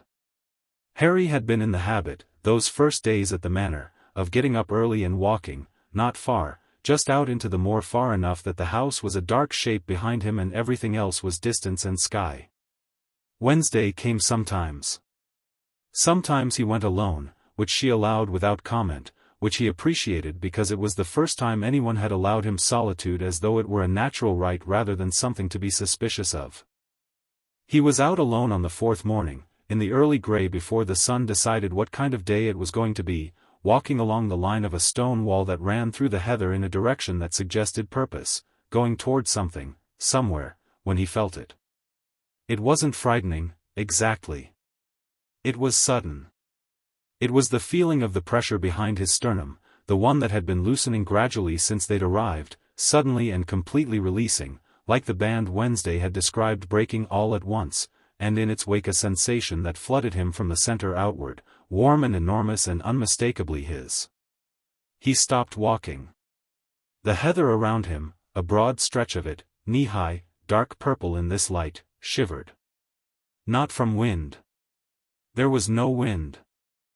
It shivered as though something had passed through it, a wave of something traveling outward from where he was standing, and where the wave passed the heather straightened and its purple deepened to a color that wasn't quite in the normal range of purple, a color that was very alive and very awake and that he had the peculiar feeling of recognizing without ever having seen it before. He looked at his hands. Nothing visible. But he could feel it, his magic, real and present and enormous in a way that made him feel both very large and very small at once, like standing at the edge of the moor and suddenly understanding how much of it there was. It had always been there. He understood that now. It had always been there and someone had put a wall around it and called the wall protection, and the wall had been everything the Dursleys were, the house, the neighborhood, the name they called him, all of it one continuous act of reduction. And now it wasn't. He didn't do anything with it, that first moment. He just stood in the heather and felt it, the way you feel the sun after a long time indoors, not managing it or directing it, just letting it be real. "I can see it from the window," Wednesday said. He turned. She was there, not behind him, she'd come from the other direction, from the way that led to a fold in the hill he hadn't explored yet, and she was looking at the heather around him with an expression he was learning to read, contained interest, the kind she used when something confirmed a hypothesis. "The color?" he asked. "The color," she agreed. She walked toward him through the heather, unhurried, and stopped about 2 feet away and looked at the space around him. "It's your magic. It's fully active. Whatever they put on it, it's gone." She studied him. "How does it feel?" He thought about how to say it. "Like I've been living in a very small room," he said, and someone took the walls away. She nodded. That's accurate. Is it always this big? She was quiet for a moment, which meant she was being precise rather than reassuring. I don't know what normal is for you, she said. But for a 7-year-old, this is significant. She looked at the heather. The suppression was hiding the full extent of it. Even from you. Even from people who were looking. From Dumbledore, he said. Yes. So he put me there not knowing how powerful I was? He put you there knowing you were the child who survived Voldemort.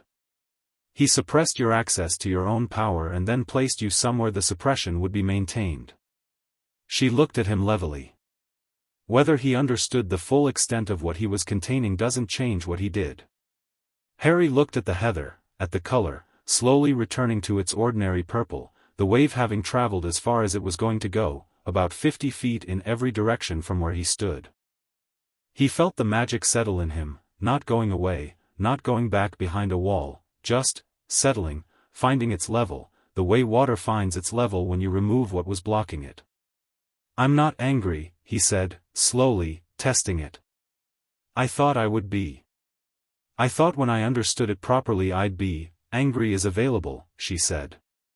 You don't have to perform it. He looked at her. You're very specific about what people have to perform. Yes, she said. Because most people are told to perform things they don't feel, which means they spend all their time performing and nothing on the actual thing. She met his eyes.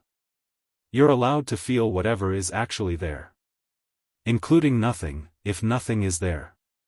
He thought about it. What was actually there? Not anger, not yet.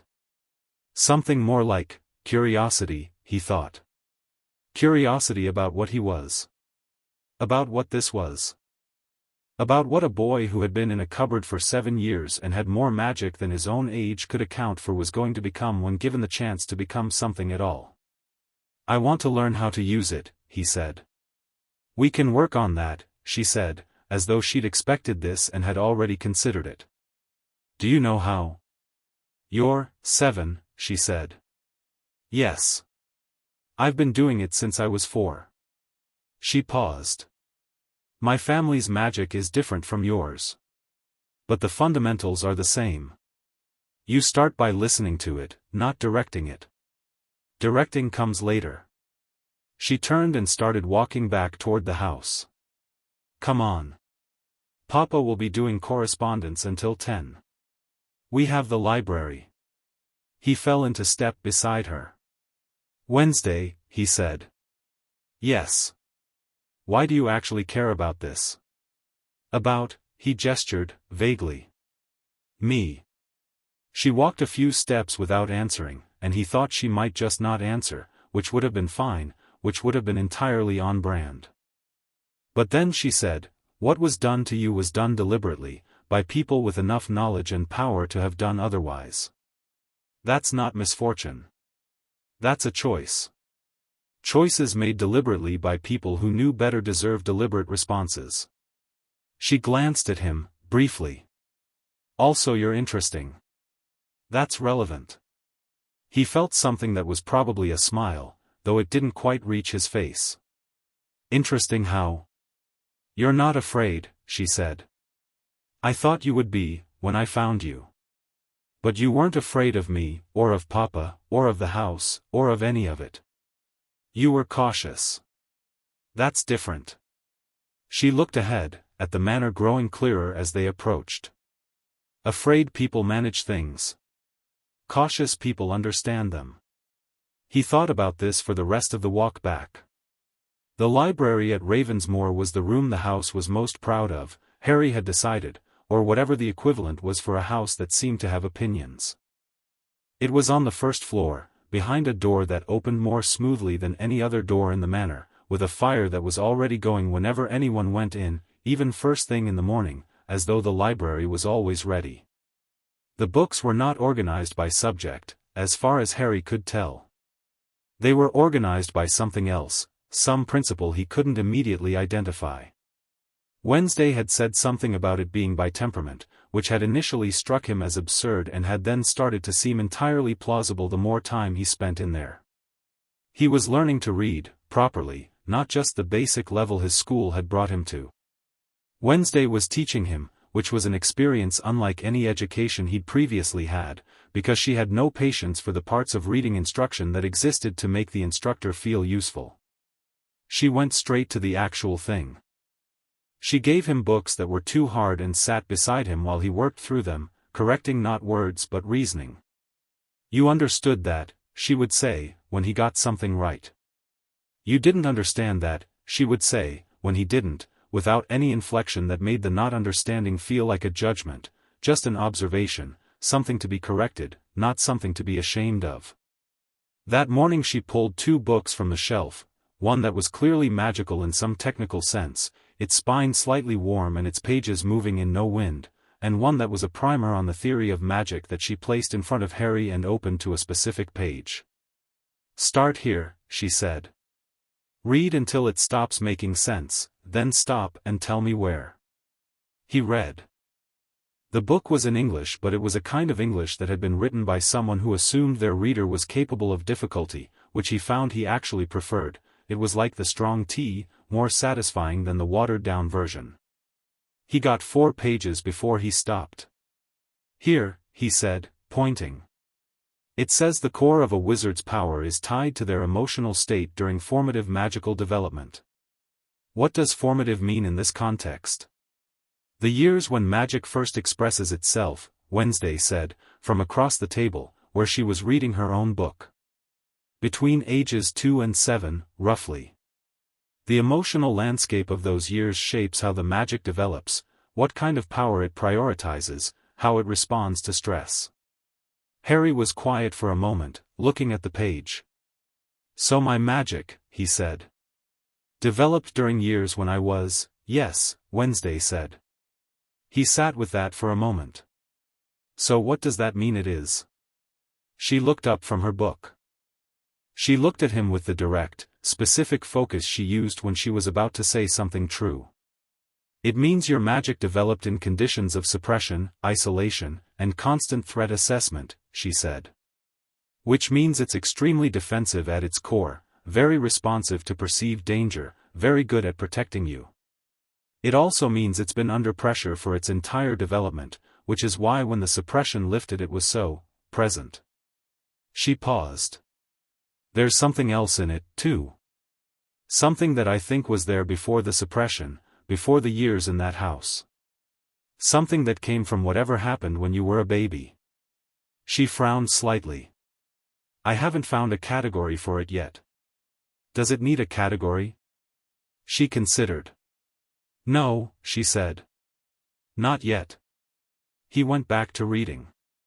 That afternoon the ministry came. Not Dumbledore, not yet. The ministry. Harry and Pugsley were in the dungeon basement when they heard it.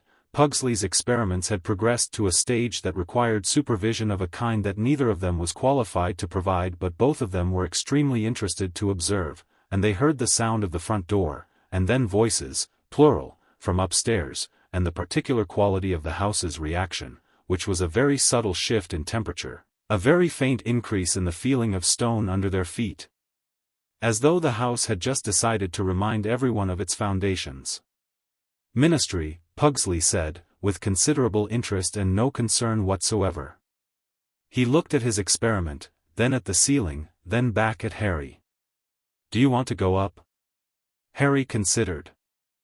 He thought about Gomez's words, you are not obligated to be available, and weighed them against the fact that he was also curious, and that curiosity, he was finding, was becoming a fairly strong default mode for him now that fear wasn't using all the available space. Yes, he said. They went up. The front sitting room had 3 ministry officials in it. They were in robes, formal ones, deep plum with ministry crests, and they had the bearing of people who were accustomed to walking into rooms and having the rooms rearrange themselves around their authority. 2 of them were Aurors, Harry would later learn, actual trained magical law enforcement, the kind of people who were, by all reasonable assessment, formidable. They had clearly not done sufficient research on who they were visiting. Gomez was standing, which he rarely did in his own sitting room, which meant he'd stood to greet them and had simply decided not to sit back down. He was holding his current foil. He fenced at random intervals throughout the day, the way other men might stretch, and had apparently been interrupted mid-practice, because he was still in fencing stance, relaxed, point toward the floor, with the particular grace of someone who forgets to look dangerous because the danger is just their normal posture. Morticia was at the writing desk in the corner, which put her behind the three officials. They had not, Harry noticed her yet. This struck him as a significant tactical error, and he was starting to understand enough about Morticia Addams to know that she had positioned herself there deliberately. Mr. Addams, the lead official, was saying, a man, mid-40s, with the tone of someone delivering a final notice. His name, Harry would learn, was Dawlish. He was good at his job. He was not good enough at it for this room. I want to be very clear that the Ministry of Magic has the authority to— Yes, you mentioned authority, Gomez said, pleasantly. Twice. I find that people who mention authority tend to have less of it than people who simply exercise it. It's an interesting pattern. Dawlish's jaw tightened. The guardianship of Harry Potter falls under the jurisdiction of— My family's solicitors have filed a full documentation of Mr. Potter's situation with the family division of the British Muggle court system, Morticia said, from behind them. All three officials turned, which was the first time they'd registered her presence, and Harry watched the specific adjustment they each made upon seeing her, the slight recalibration, the unconscious repositioning, the thing that happened to people when they realized they'd underestimated the room's balance of power. The filing includes medical observations, condition reports, and the signed documentation by the boy's previous guardians transferring care voluntarily. It was filed yesterday. It was accepted this morning. The Muggle courts have no jurisdiction over— The boy is also a Muggle child, Morticia said, pleasantly. By the law of your own statute of secrecy, he is not officially a wizard. He has not been registered, trained, or formally inducted into the magical community. He has simply been quietly assigned to an address and quietly ignored. She looked at the lead official with the calm attention of a woman who has already won the argument and is simply waiting for the other party to understand. You cannot claim magical jurisdiction over a child you have officially left in the Muggle world. The sitting room was quiet. Wednesday was in the doorway, which was where she'd been since Harry and Pugsley came in. Harry glanced at her. She was watching the three officials with the expression of someone conducting a confirmation trial. We are prepared, Dawlish said, with the tightness of a man fighting through a legal argument he hadn't been briefed on, to escalate this to the full authority of the Minister for Magic if— Please do, Gomez said, with enormous enthusiasm. He set the foil down against the chair, casually, as though it had never been a factor, though Harry was now completely certain it had always been a factor, and spread his hands. I would very much enjoy speaking with the Minister. We haven't had an official conversation with a sitting British magical government since— He turned to Morticia. Was it Josephine Brightwell in 1892? 1894, Morticia said. During the Bramblethwaite matter. 1894, wonderful woman. Terrible listener, but tremendous presence. Gomez looked back at Dawlish. Please give the Minister our warmest regards and tell him we're entirely available. The three officials exchanged glances. It was the glance of people who had come prepared for a standard extraction operation and had encountered a situation that was not standard and was not going to become standard. The second auror, a woman who had been quiet throughout and whom Harry had decided was the sharpest of the three, because the sharpest people in a room were often the quietest, was looking at Gomez and Morticia with an expression that had moved past professional assessment into something more genuine, the look of someone who was beginning to understand the shape of what they were dealing with. We will be back, Dawlish said. We'll be here, Gomez said, with complete warmth. They left. Lurch closed the front door behind them. The door made its sound. Pugsley turned to Harry. That was excellent, he said. Did you see the one in the back go pale when Mum mentioned 1894? He recognized the name. Bramblethwaite matter? Harry asked. I don't know what it is, Pugsley said, cheerfully. But I intend to find out. Nobody tell them, Wednesday said, from the doorway. Not yet. Let them look it up themselves. It'll give them something to think about. Gomez was already on his way to the writing desk, clearly energized in the way that any opposition energized him. I'll call Devereux, he said. And Almondine. And possibly cousin it, if the situation reaches the international threshold, which, he glanced at the door through which the officials had departed, I suspect it will by Thursday. Papa, Wednesday said. He looked at her. Use the second set of filings, she said. Not the first. The first set is what they'll expect. The second set has the precedence from the 1943 Confederation ruling. Gomez looked at his daughter with the pure, uncomplicated delight of a man watching a fencer land an attack he hadn't known was coming. Did you prepare 2 sets of filings? I prepared 4, she said. We'll use them in order. Cara mia, Gomez said, turning to Morticia with the expression he reserved for moments when something was so perfect it required a witness. Did you hear that? I heard it, Morticia said. That's our daughter. It is, Morticia agreed, with a warmth in her voice like banked coals, deep and enduring and entirely sufficient. Harry looked at Wednesday. She was already turning to go back to the library. Wednesday, he said. She paused. You prepared for this before it happened? Yes. Before we even came to Surrey. She looked at him. My family travels through places where things are wrong, she said. I prepare for things being wrong as a default. It's more efficient. She considered him. You should come back to the library. I want to show you something about wandless casting. He followed her. Behind him, Gomez was already on the phone, a telephone, which functioned in the manner against all reasonable expectation, talking to someone called Devereux with the rapid, satisfied Spanish-inflected English of a man who had been waiting for exactly this kind of fight. The door to the library opened smoothly, as it always did.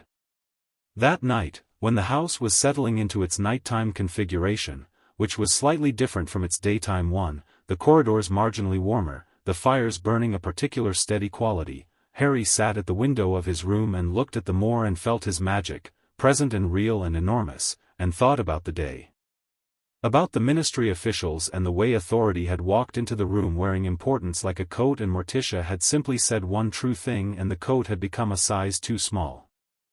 About Wednesday's filings, 4 of them, prepared in advance, for a situation she hadn't known was coming, because she prepared for wrongness as a default. About Gomez with his foil, not threatening, just himself, and how the sheer completeness of himself was more unsettling to people expecting something manageable than any threat could have been.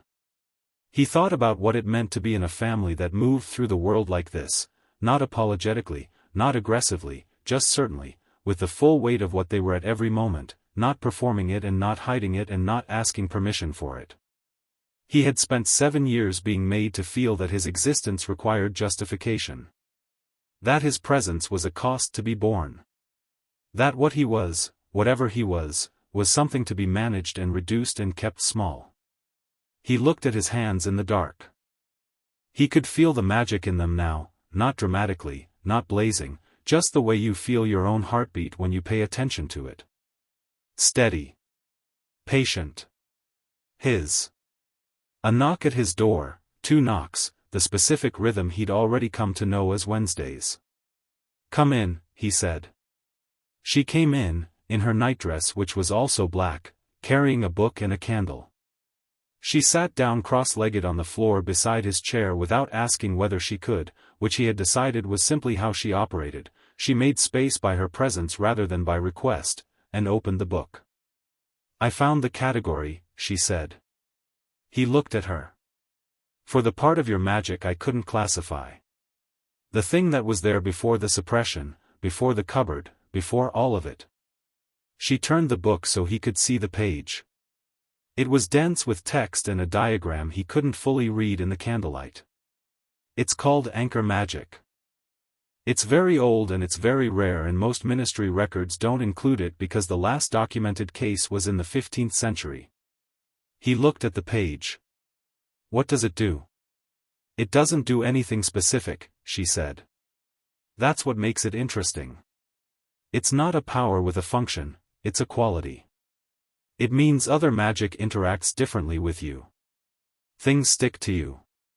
Curses, protections, oaths, intentions, they all anchor. She looked at him. When your mother sacrificed herself for you, that love became a ward because your magic gave it somewhere to stick. The same way a normal surface doesn't hold a fire but certain materials do. Your magic is that kind of material. He was quiet for a moment. So when Voldemort tried to kill me, your mother's love anchored to you and became something that destroyed the killing curse, she said. Not because love is inherently more powerful than death magic, but because your magic made it permanent in a way it couldn't be made permanent in anyone else.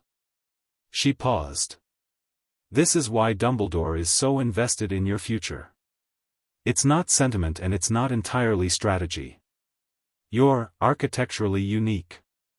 You can anchor things that other people can't hold. Things like what? She looked at the diagram. Theoretically, she said. Anything. Any intention strong enough, any protection, any oath. You're a foundation. She looked at him with her dark, direct eyes. They put you in a cupboard, Harry. They took the most powerful magical foundation in a generation and they put it in a cupboard and told it was a burden. He held that for a moment. They didn't know, he said slowly. About the anchor magic. No, she said. I don't think they did. But they knew I was powerful. They suppressed me because they knew. Yes. So they knew enough to be afraid and not enough to understand. Yes, she said, and there was something in her face, something that was as close to anger as he had seen from her, not hot and explosive but cold and clear and absolutely certain, and that is a very dangerous combination of things to be when you're the person making decisions about someone's life. He looked at the moor outside his window. The clouds had cleared while they'd been talking and the stars were out, not the pale, distant stars you could see through Surrey streetlight, but proper stars, the way they looked when there was nothing between them and you. Wednesday, he said. Yes. I'm glad it was you who found me. She didn't answer immediately. She looked at her book, then at the diagram, then out the window at the stars, and he let the silence be, because he was learning that her silences weren't absences, they were presences, she was in them fully, just not always in words. The house lit a candle in the east tower the night we arrived, she said, finally. Before we'd even unpacked. It's been burning every night since. He looked at her. Houses with anchor magic in them tend to feel stable, she said. Like the walls are more solid than they normally are. Like the whole structure knows where it is. She closed the book. This house has been empty for years. Since we arrived it's been, she paused, choosing precisely. More itself. She got up, picked up her candle, and moved toward the door. At the threshold she stopped and looked back at him. Sleep, she said. Tomorrow will be more complicated. I've been doing the math on the ministry's timeline and Dumbledore will come himself within the next 4 days. Are you ready for that? She held his gaze for a moment and the candlelight made her face all shadows and certainty. I've been ready for that since the library in our house in New Jersey, she said. When I was 5. She looked at the moor one more time. He thinks he's the smartest person in most rooms.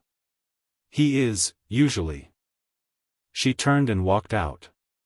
From the doorway she said, without looking back, he hasn't been in a room with us yet.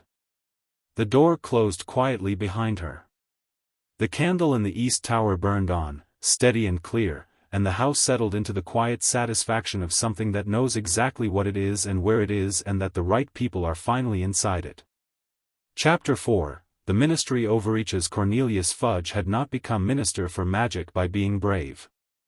He had become Minister for Magic by being reassuring, by being present at the right moments, by having the particular talent of making complicated situations feel managed even when they weren't, and by understanding, intuitively and completely, that most people in positions of authority didn't actually want problems solved, they wanted problems made to look smaller.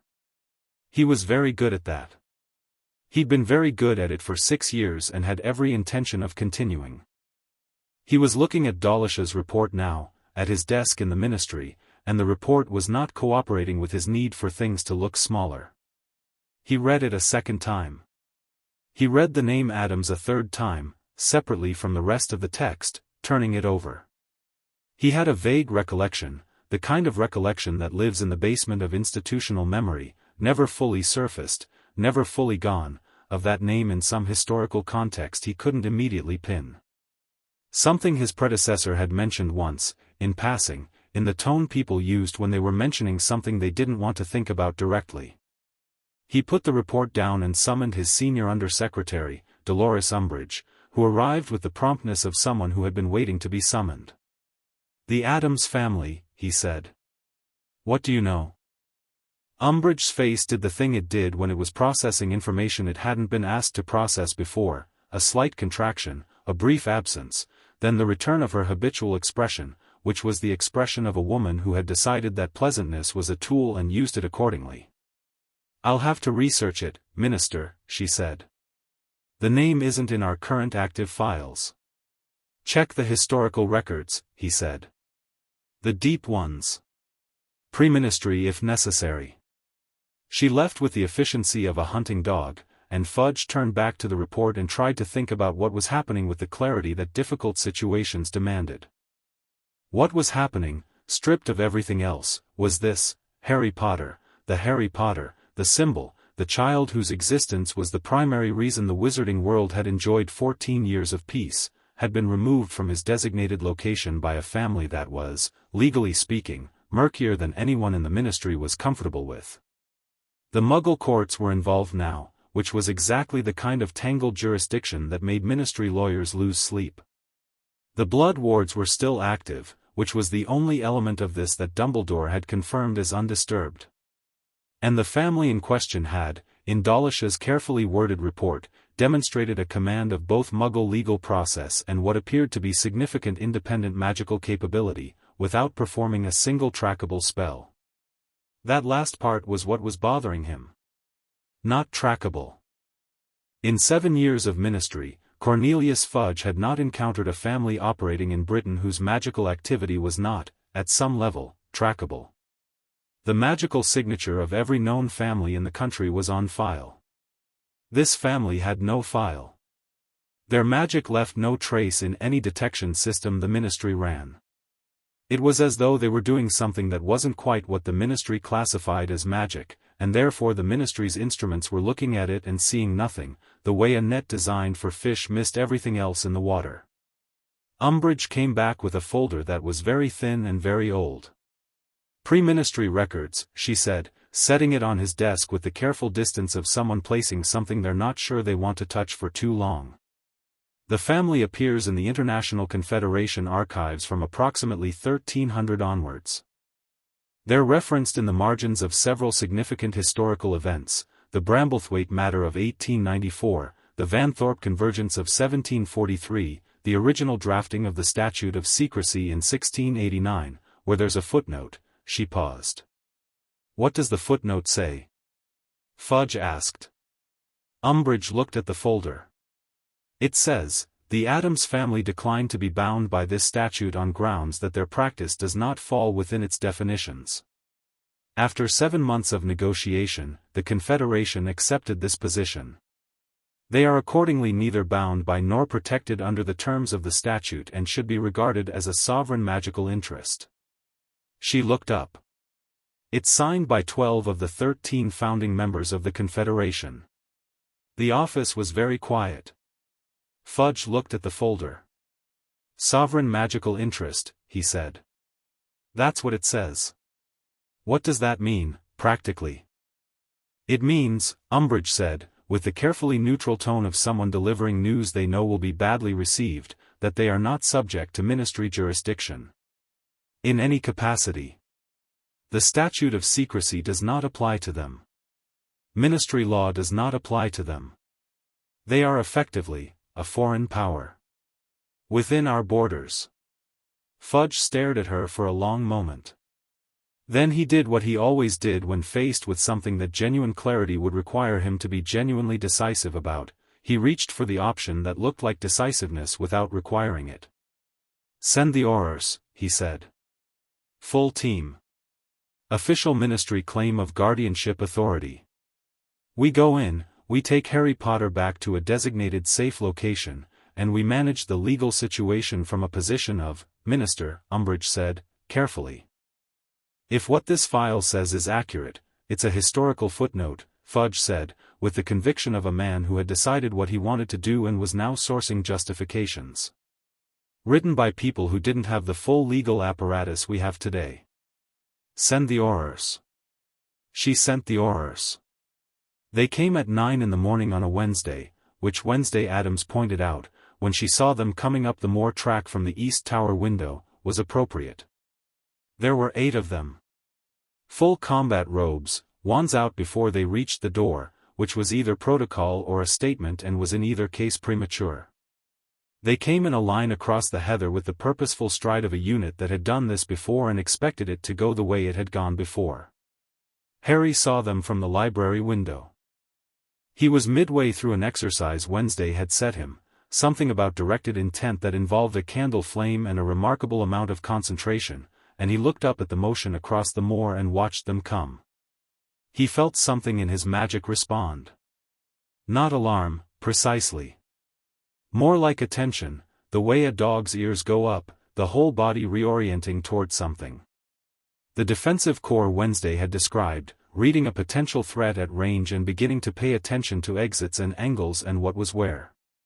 He noticed he wasn't afraid. He was, if anything, curious. They're here, he said. Wednesday, across the table, didn't look up from her own book. I know, she said. I saw them from the tower at 7. They're 40 minutes late. She turned a page. Papa is in the front hall. Harry stood up and went to the door. Harry, Wednesday said. He looked back. She met his eyes with her dark, level gaze. You don't have to go in there, she said. This is not your fight to manage. He considered this. I know, he said. I want to go in anyway.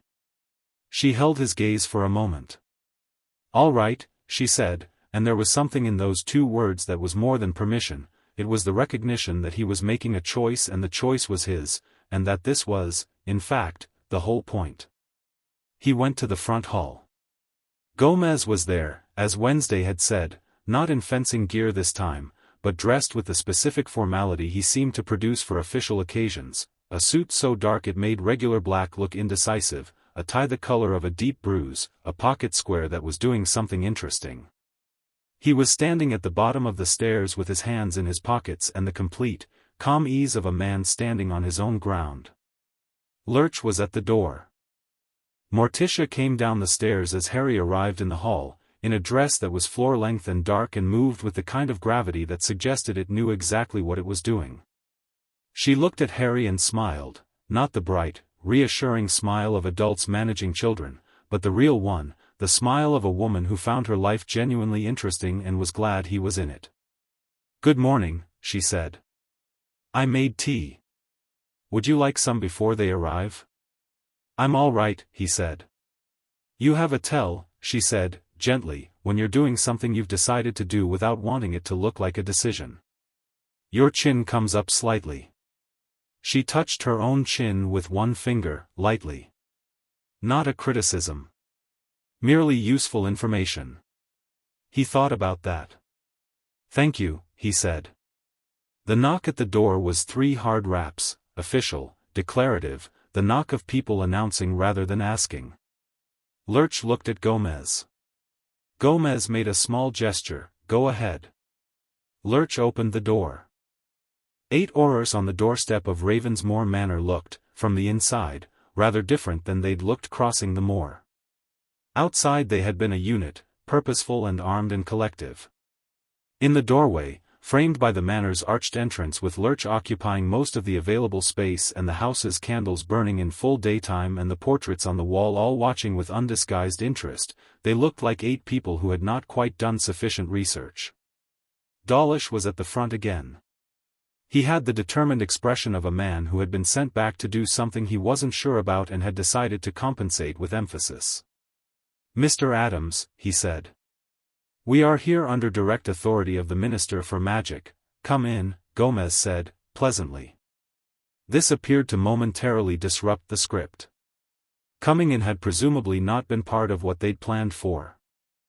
Dawlish looked at Gomez, then at Lurch, then at the hallway beyond, and made the calculation that standing on the doorstep to deliver authority was less effective than it felt, and led his team inside.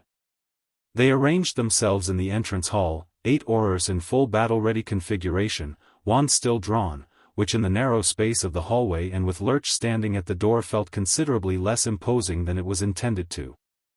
Morticia moved to the side table and poured tea into cups with the specific serenity of someone who was not performing calm but was simply calm, in the bone-deep way, because this was not a threatening situation, it was an interesting one, and those were different. "We are here," Dawlish said, "to take custody of Harry James Potter, pursuant to a ministry guardianship order signed by the Minister for Magic, under the authority of." The guardianship order, Gomez said, refers to a person who is not in the ministry's jurisdiction to order, under a legal framework that does not apply to our family, filed with a court that has no authority over a child whose Muggle guardianship has already been legally transferred by his previous guardians under the Muggle legal system, and also, he reached into his jacket pocket and produced a folded document. "We filed a counter-order this morning with the International Confederation of Wizards Judicial Office in Geneva, citing precedent from 1689, which I believe some of your colleagues have by now seen." He offered the document to Dawlish the way you offer a menu, pleasantly, without urgency. Dawlish took it. He looked at it. He looked at a specific line near the bottom of the first page and something happened in his face. "That's not possible," he said. "The Confederation doesn't have active jurisdiction over domestic, it does over sovereign magical interests," Morticia said, from beside the tea table. "We are designated as such. Have been since 1689. It's in your own records, though I imagine the relevant footnote is quite dusty." She offered a cup to the nearest auror, who was a young woman, perhaps 20, who had been watching this exchange with wide eyes and the specific expression of someone who had taken this assignment expecting it to be straightforward. The young woman, after a moment's hesitation, took the cup. "Dawlish," said one of the other aurors, the same woman Harry had noticed at the previous visit, the quiet sharp one. Her name was Tonks, and she'd spent the last 2 days looking up the Bramblethwaite matter and had arrived at this morning with considerably more information than Dawlish and considerably more concern about how this was likely to go. She said his name in the specific tone of someone trying to redirect before something irreversible happened. Dawlish did not hear her, or chose not to. He had the forward momentum of a man who had been sent to do a thing and was going to do it because stopping now would require explaining to people he didn't want to explain to. "Harry Potter," he said, looking past Gomez, finding Harry in the hallway. "By the authority of the Minister for Magic, I am asking you to come with us." The hallway was quiet. Everyone was looking at Harry. Harry looked at Dawlish. He looked at the wand in his hand, still drawn, pointing at no one specific and everyone generally. He looked at the document Dawlish was still holding in his other hand, slightly crumpled now at the edge where he'd gripped it.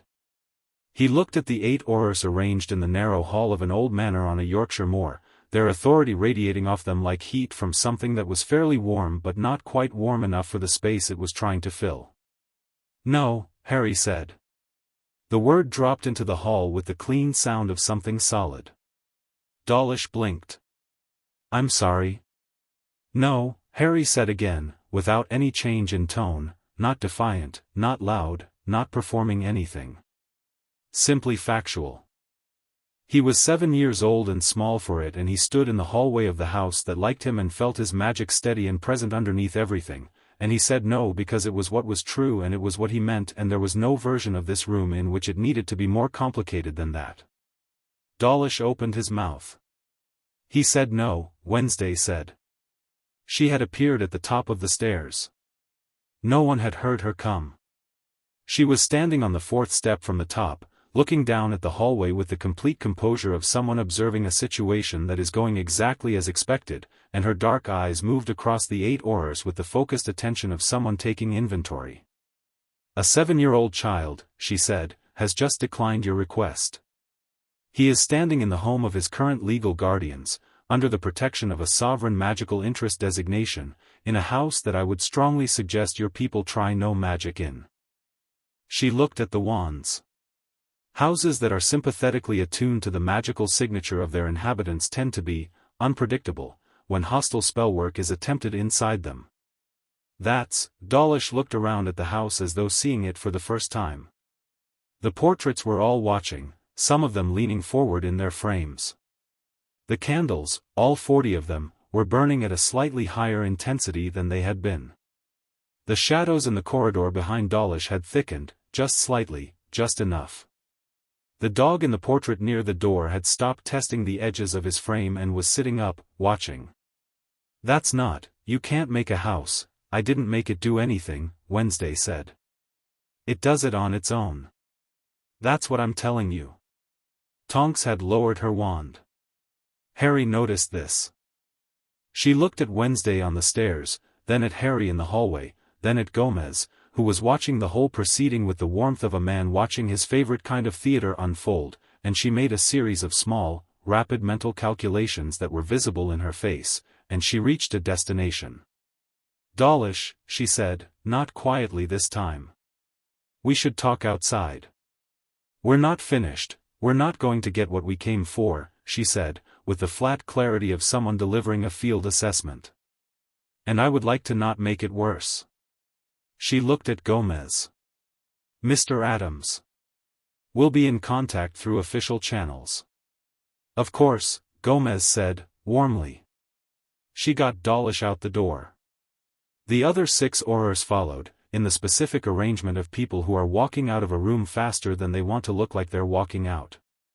The young woman with the teacup set it down carefully on the side table before she left. The last one out glanced back at the portraits and then away, quickly.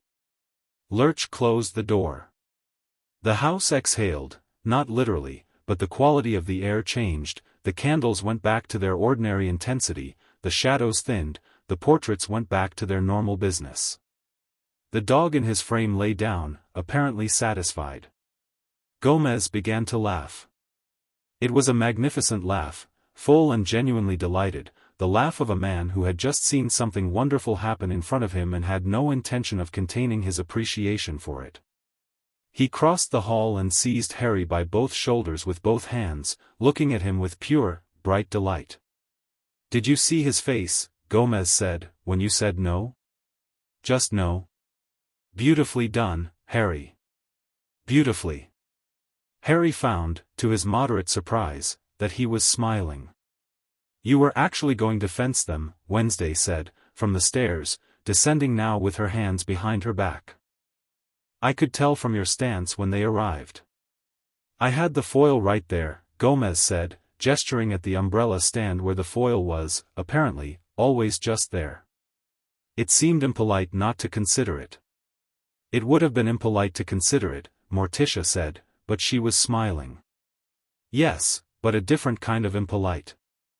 Harry was still feeling the echo of the word no in his chest, which was where he felt things that were new and important. He had said no to a ministry official. To an Auror with a drawn wand and 8 colleagues. He'd said it not because the Addamses had told him he could, but because Gomez had said, 4 days ago, that he wasn't obligated to be available for people who hadn't behaved well, and he'd held that, and turned it over, and made it his own, and today it had been there when he needed it, fully formed and entirely certain. He understood something, standing in the entrance hall with the door closed and the family around him. This was what it felt like to have a position that wasn't contingent on someone else's approval. He hadn't known it felt like this. "Come," Morticia said, moving toward the kitchen. "I've been working on something for lunch and I want to know what everyone thinks." Lunch in the kitchen was, as it always was, an event with its own specific energy. Morticia's lunch turned out to involve a soup so dark it was nearly black, made from ingredients she declined to fully enumerate, which smelled extraordinary and tasted of autumn and iron in a way that was deeply satisfying. Pugsley ate 3 bowls. Harry ate 2 and was given a third without having to ask. "The ministry will escalate," Wednesday said, midway through the meal. She was on her second bowl, looking at it rather than at the table, thinking through something. "Yes," Gomez agreed. "They'll try Dumbledore first. He's the more sophisticated pressure point. If he comes and talks to you and can't resolve it, they'll go full formal, international injunction, possibly. Which plays into the Confederation filing." She looked at her father. "Are Devereux's people in Geneva already?" "Since Tuesday," Gomez said. "Almondine has the second set of filings as well." "And the third?" He looked at Wednesday. "I haven't sent the fourth yet." "Don't," she said. "The fourth is for if they try something aggressive. Keep it back." She went back to her soup. "We also need to talk about the blood wards." "What about them?" Harry asked. She looked at him. "The ministry's case for guardianship rests on them. They'll argue that your safety depends on them and that the wards require a specific residence." She paused. "What they don't know is that the wards aren't anchored to the address the way they think they are." "What are they anchored to?" Harry asked. "Your mother's magic," Wednesday said. "Which is part of your magical architecture now, permanently.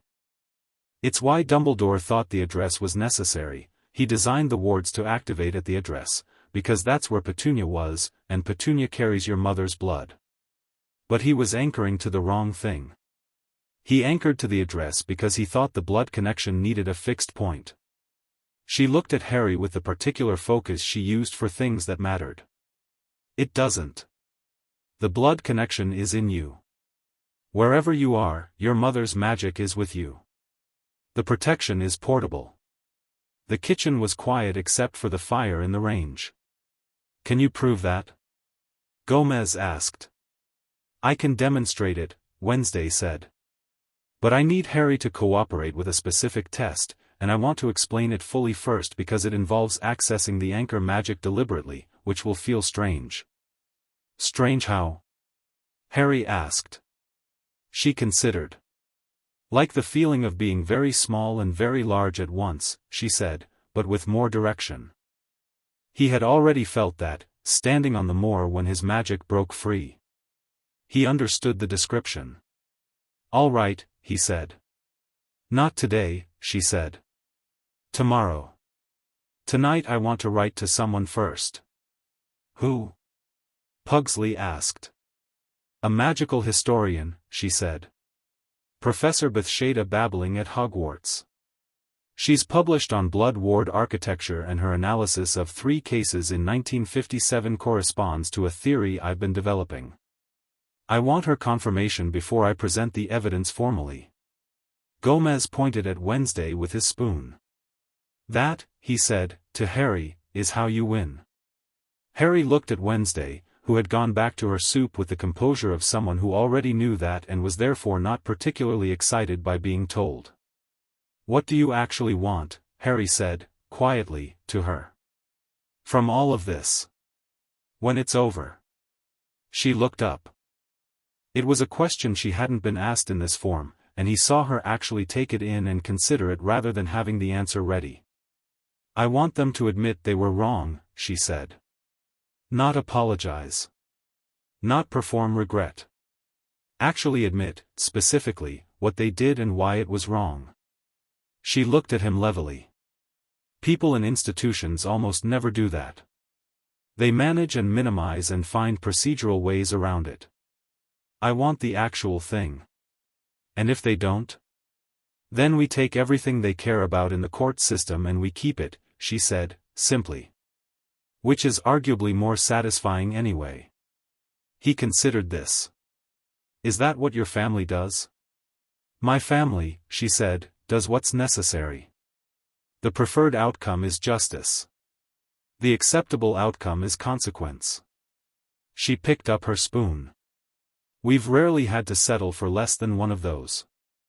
After lunch, the afternoon opened up in the specific way that days without immediate crisis did, long and light, quality changing and available.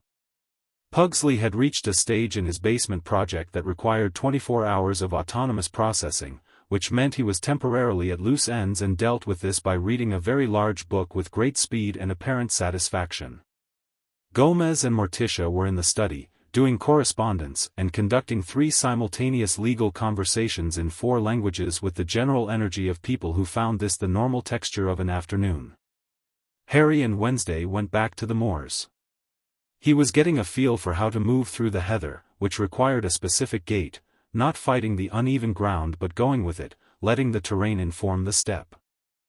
Wednesday moved through it like she moved through everything, with complete and unhurried certainty, as though the path announced itself to her slightly ahead of when it appeared.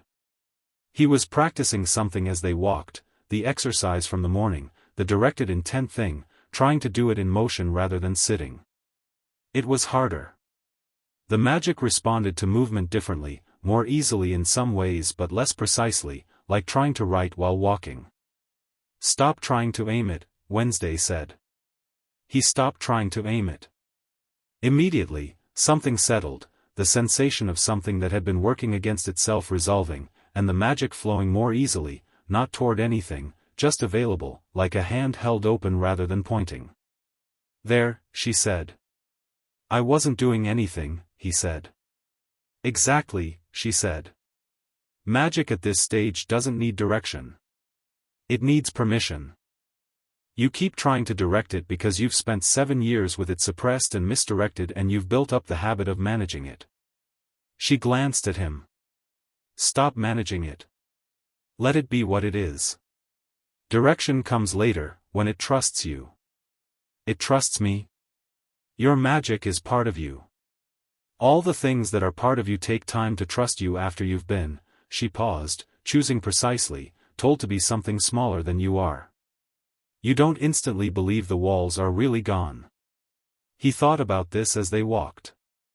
The magic moved under his attention like something breathing, not directional, not purposeful, just present and real and his.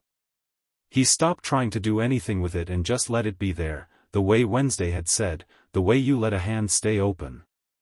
The heather changed color around his feet. Not dramatically, just a deepening, the purple going slightly more awake, the green of the stems slightly more certain. He didn't stop walking. He let it happen without making it a performance. Better, Wednesday said. They reached the fold in the hill that Harry hadn't explored yet, the one she'd been coming from the morning his magic broke free. It opened into a shallow valley between 2 rises of moor, sheltered from the wind, floored with darker grass and what appeared to be the remains of a stone circle. Old stones, half-toppled, worn to smooth shapes by centuries, arranged in a pattern that had probably once been precise and was now more impression than geometry. He stopped at the edge of it. He could feel the magic in this place, which was different from the feel of it in the manor, older, not concentrated but suffused, the way old stone holds warmth, not actively but as memory. What is this? He asked. Old worship site, Wednesday said.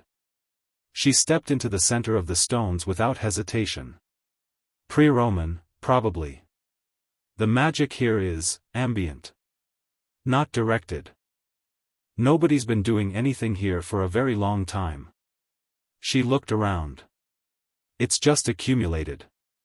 He stepped in after her.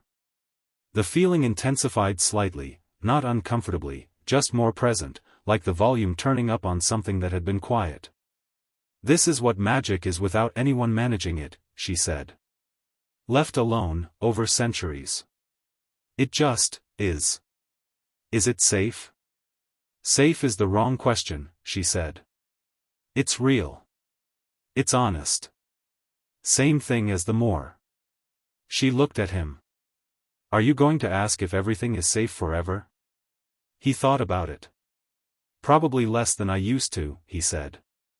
She nodded, as though this was satisfactory.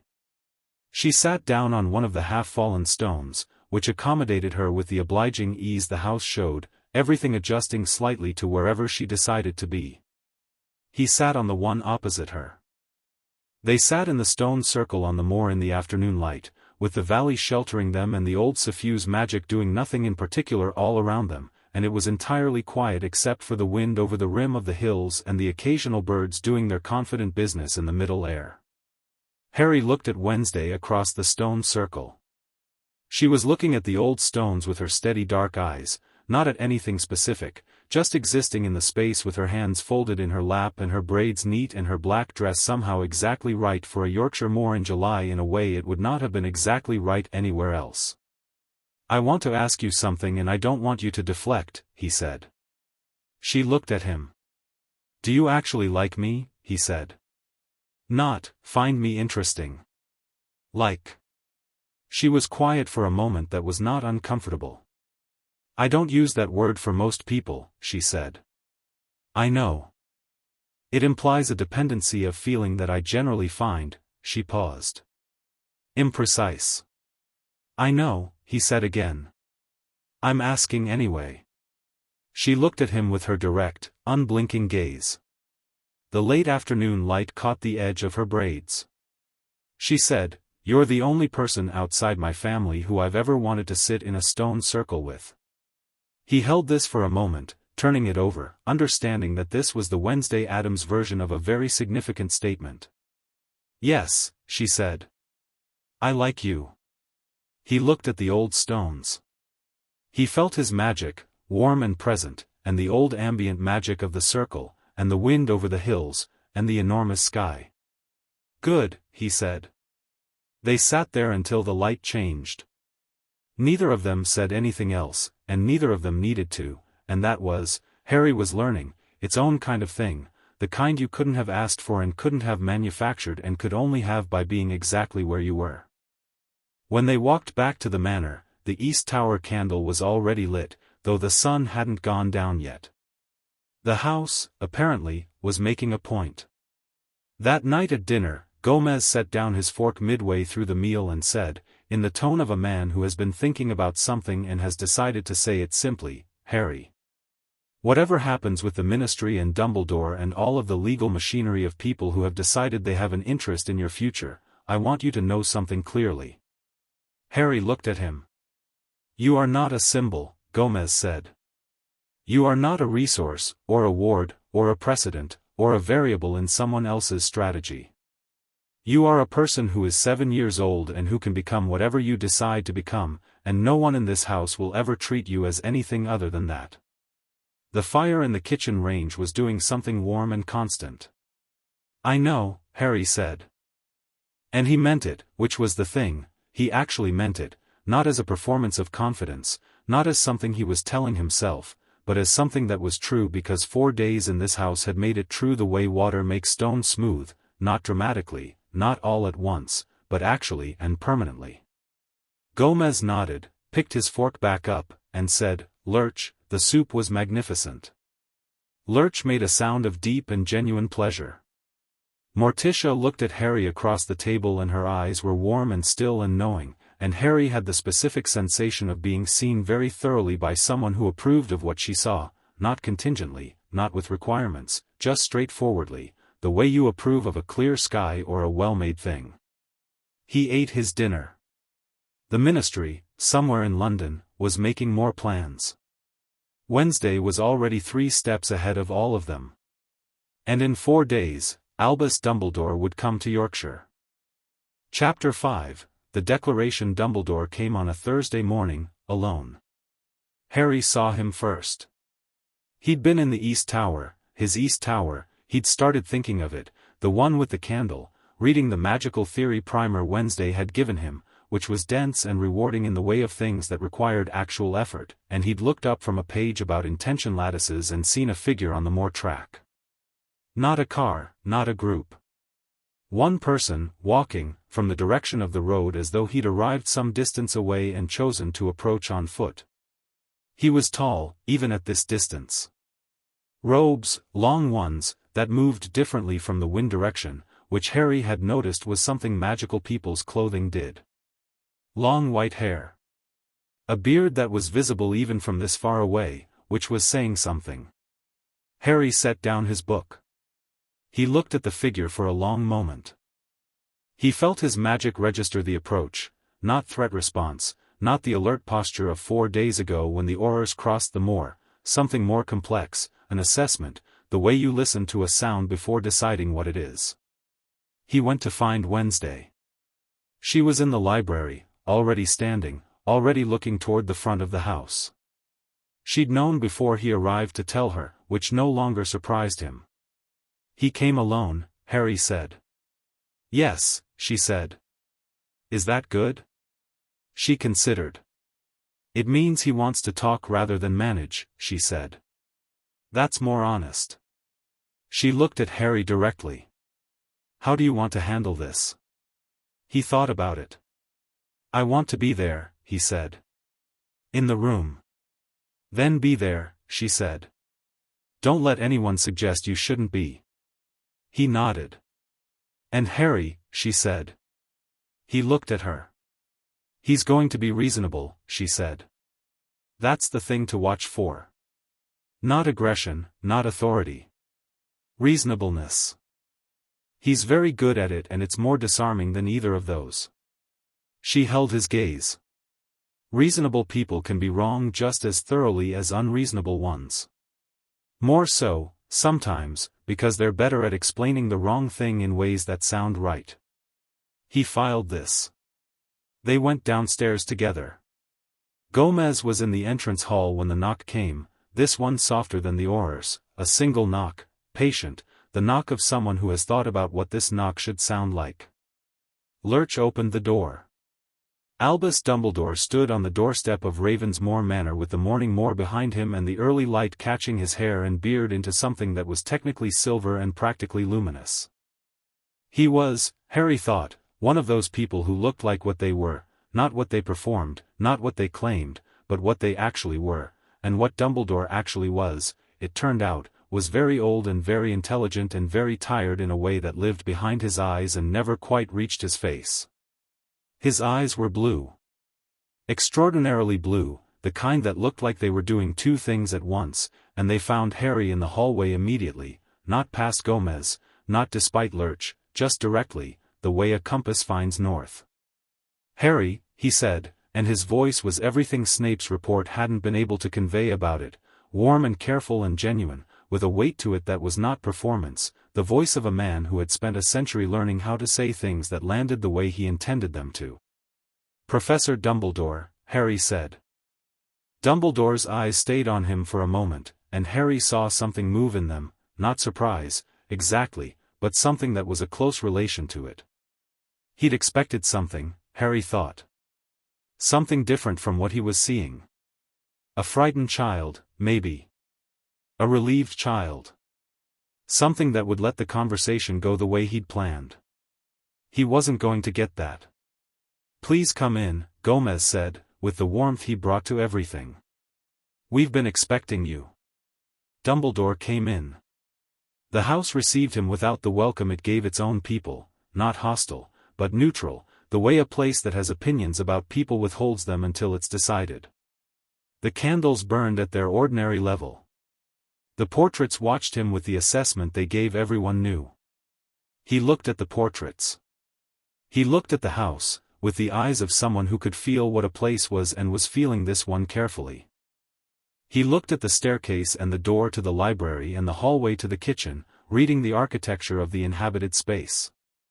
This house is remarkable, he said, and it wasn't small talk, it was a genuine observation, the kind that meant he'd actually felt what it was. It chose well, Morticia said, from the sitting-room doorway. She had appeared in the quiet way she had of appearing, not dramatically, not with announcement, simply present where she was needed. She looked at Dumbledore with the patient attention of a woman who had been expecting this conversation for 4 days and had spent the time preparing for it. Please sit down. I've made tea. They arranged themselves in the sitting room. The fire was going, full and steady. The morning light came through the windows in a quality that suggested the house was paying attention. Wednesday sat on the arm of the settee again. Pugsley was absent. He was in the basement with his project, which Harry suspected was a choice rather than an accident. Harry took the chair near the window, not the smaller uncomfortable one that had been Snape's, but the middle one, the one that put him at an equal height to everyone else in the room. Dumbledore sat in the chair opposite. He looked at Harry again, with those eyes that were always doing two things at once, and Harry looked back without looking away, and after a moment Dumbledore seemed to reach some private conclusion and folded his hands and said, "I owe you an apology, Harry." The room received this. Harry said nothing. He waited, the way Wednesday had taught him to wait, not filling silence with performance, just letting it be what it was. "I made decisions about your life," Dumbledore said, "with less information than I needed and more certainty than I was entitled to. I knew about the blood wards. I knew they required your aunt's household. I did not know," he paused. "I should have known. I chose not to look closely, because looking closely would have required me to make a harder decision, and I had already made what I believed was the necessary one." He looked at Harry with a directness that was, Harry thought, possibly the most honest thing anyone in authority had ever offered him. "That was wrong. I was wrong." "You knew the monitoring wards flagged," Wednesday said. "Not accusing. Stating." Dumbledore looked at her. He looked at her the way Snape had, with the specific adjustment of someone revising their operational assumptions, but with something additional in it, something that was closer to recognition. He had read her letter. He had read it twice. "I received 4 flags in the first 2 years," he said. "I investigated twice. My investigator reported the situation as manageable. Within acceptable parameters." He said this as though the words tasted bad. "I accepted that report because it allowed me to continue believing the arrangement was justified. I did not go myself." "Why not?" Harry asked. The question was simple and direct and landed in the room the way simple direct questions do when the person asking them is genuinely asking rather than performing the asking. Dumbledore looked at him. "Because I knew that if I went and saw it myself," he said, "would not be able to leave you there. And I had convinced myself that leaving you there was necessary." Harry sat with this. He turned it over. He looked at the fire rather than at Dumbledore, and let himself think clearly, without the interference of how he was supposed to feel or what this moment was supposed to require of him. "I understand the logic," he said, finally. "I don't agree with it. But I understand it." Dumbledore was quiet for a moment. "That is more generous than I deserve," he said. "It's not generous," Harry said. "I just don't need you to have been a monster for it to have been wrong. It was wrong because it was wrong. Whether you're a monster or not is separate." He looked at Dumbledore. "Wednesday told me that." Dumbledore looked at Wednesday. Wednesday looked back at him without expression. "You're extraordinary," Dumbledore said, to her, and he meant it entirely without condescension, he meant it the way you say it to appear. "I know," she said. A beat, and then something shifted in Dumbledore's face, something that was not quite a smile but was the near relative of one, the expression of a man who has spent a long time being the smartest person in most rooms and has just encountered something that is not threatening him but is simply, genuinely, his equal in the specific register of intelligence that he had quietly believed was his alone. "Cornelius Fudge," he said, transitioning with the fluency of someone changing subjects because the previous subject has been fully handled, has filed a formal ministry claim. "We know," Gomez said. "We filed in Geneva 3 days ago." "I'm aware," Dumbledore said. "The Confederation has been in contact with me," which was illuminating. He looked at Gomez with something that was close to respect and entirely uncomplicated by surprise. "Your 1689 designation is completely intact. I checked. The Confederation's position is that the ministry has no jurisdiction. He paused. Which puts me in a delicate position, because I am not the ministry, but I have also been operating as though the ministry's framework applied to Harry. It doesn't, Morticia said, pleasantly. No, Dumbledore agreed. It doesn't. Not while he's in your care. He looked at Harry again. What I want to discuss, if you're willing, is what happens going forward. Harry is 7. He will need education. He will need, in 4 years, to be able to enter the magical world on his own terms, with full knowledge of who he is and what the history of his life has been. He folded his hands. I would like, if possible, to not be an obstacle to that. You would like to be useful, Wednesday said. Yes, Dumbledore said. That's different from what you came here expecting to negotiate, she said. He looked at her. You're right, he said. I came expecting to need to manage the situation. I found it was already managed. He said this without bitterness, without the wounded pride that a lesser man would have brought to the admission. He said it with the particular dignity of someone who is capable of revising their position when the evidence is sufficient, which was, Harry thought, the best thing about him so far. There's something we need you for, Wednesday said. Everyone in the room looked at her, including Harry, who hadn't been told this. She looked at Dumbledore with the level, direct attention she used when she was about to say something important and wanted it received accurately. The blood ward situation.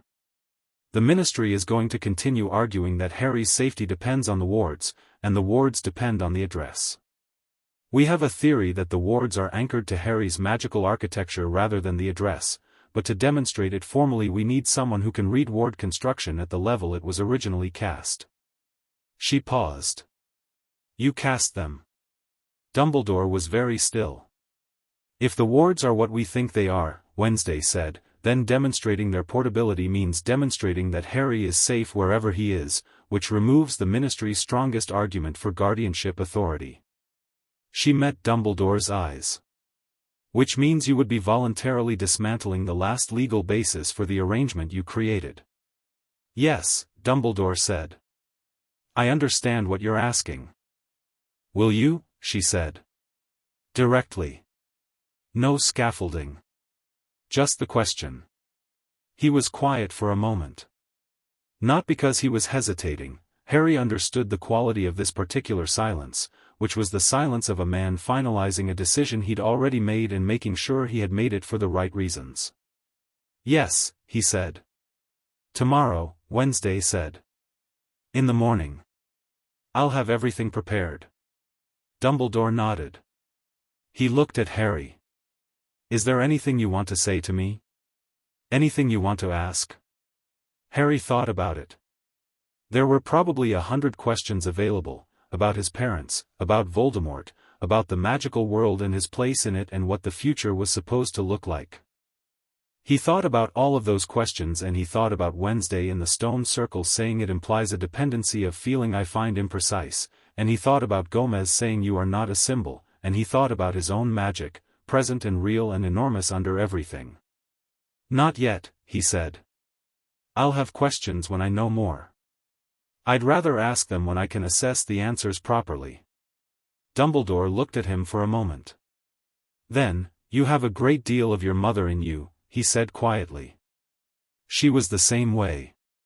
Precise. She wanted to understand the whole shape of a thing before she said what she thought about it. It was the first time anyone had told Harry something about his mother that was specifically about her, not about her death, not about what she'd done, just about who she'd been. He felt it land somewhere specific and real. Thank you, he said. Dumbledore had tea. He sat with the family for another hour and they talked, not about ministry politics or legal filings or blood ward theory, but about the house, about the history of the moors, about magical education, about a plant in Morticia's possession that Dumbledore identified with considerable excitement as something he'd been trying to source for 15 years, and about fencing, because Gomez brought it up and Dumbledore confessed he'd studied it briefly in the 1860s, which led to the kind of Conversation that could only happen between two people who both had personal memories of events most people considered purely historical. Wednesday didn't participate in most of this. She was present, listening, and Harry understood she was listening the way she always listened, for the shape of things, the negative spaces, the things said around rather than directly.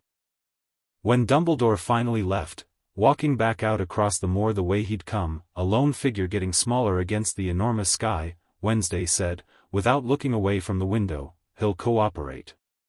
He's already decided." "I know," Harry said. He'd seen it too, in the quality of Dumbledore's listening during the last hour. A man settling into a new position, adjusting to its weight, deciding to carry it properly. "The hard part," she said, "isn't Dumbledore." "Fudge," Harry said. "Fudge." She turned from the window. "He sent orders without a legal basis and he lost. He'll file the formal injunction by Monday. The Confederation will deny it, they've already signaled that, according to Papa's contact in Geneva. But Fudge doesn't care about winning the legal argument. He cares about looking like he has control of the situation to the people who decide whether he keeps his job." She looked at Harry with her level, certain eyes. "He's going to do something visible and public and stupid." "What?" "I don't know exactly," she said. "But it'll be soon. Before the Confederation makes its formal ruling." She paused. "We need to be ready for the magical demonstration. The ward proof. If we have that before Fudge acts, we control the narrative. If he acts first, we're responding." "Then we do it tonight," Harry said. She looked at him. "Dumbledore will still be in the area, he mentioned staying at the inn in the village," Harry said. "If we contact him tonight and do the ward demonstration now, we have the evidence before anything Fudge does." Wednesday was quiet for 3 seconds, which was, for her, a long time. "That's correct," she said. "Will it work tonight? Is everything ready?" "Everything's been ready since yesterday," she said. "I was waiting for the optimal moment." "You've identified it."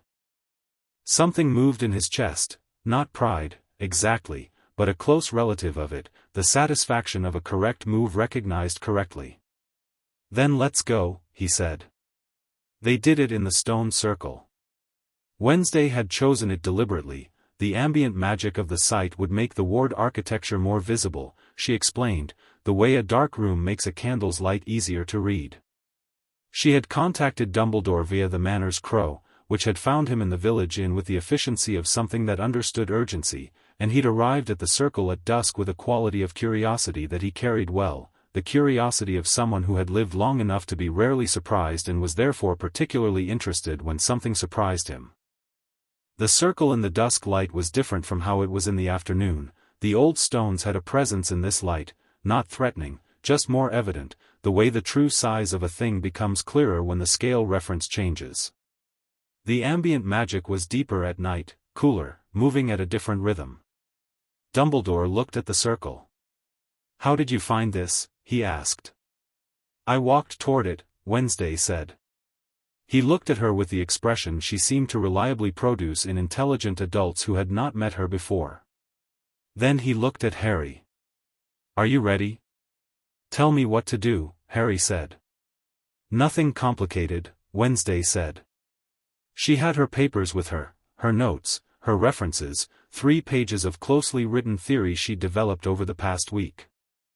She'd explained it to Harry in the library that afternoon. The ward check was simple at its core, requiring Harry to do what he'd been learning to do on the moors, the thing she called permission rather than direction, let the magic be open, unheld, present. In that state, the wards Dumbledore had constructed would be visible against his magical signature, the way a garment is visible against the body wearing it. And if they were anchored the way Wednesday theorized, they would be anchored to him, traveling with him, intact. "Stand in the center," she said. He stood in the center of the circle. The old ambient magic came up around him like a slow tide, not overwhelming, just present, and his own magic met it the way 2 calm water surfaces meet, becoming continuous, finding a level. He let it be open. Unheld. Dumbledore made a small sound. Harry looked at him. Dumbledore was looking at the space around Harry with eyes that were doing something specific and professional, reading, Harry understood, the way a person reads a page, the way a master craftsman reads the work of another craftsman, seeing not just what is there but how it was made. The wards are active, Dumbledore said. Completely, fully active. He walked slowly around the outside of the circle, looking at Harry from each angle in the careful rotating examination of someone reading a full document. And there, he stopped. Portable, Wednesday said. Portable, Dumbledore confirmed. He stood at the north point of the circle and looked at the space around Harry with something that was beyond professional assessment, something that had moved into the territory of genuine, personal feeling. They came with him. The address was never, I thought the address was the fixed point. I designed the activation to trigger at the address because I needed a mechanism for the wards to. He stopped. He looked at Wednesday. You knew. I theorized, she said. You've confirmed it.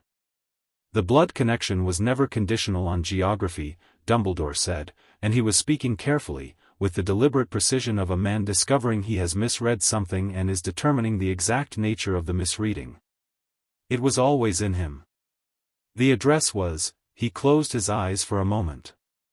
When he opened them there was something in his face that was not comfortable to look at, the expression of a man confronting a specific form of his own error. I created an unnecessary condition, he said. I built a cage and called it a requirement. Yes, Wednesday said.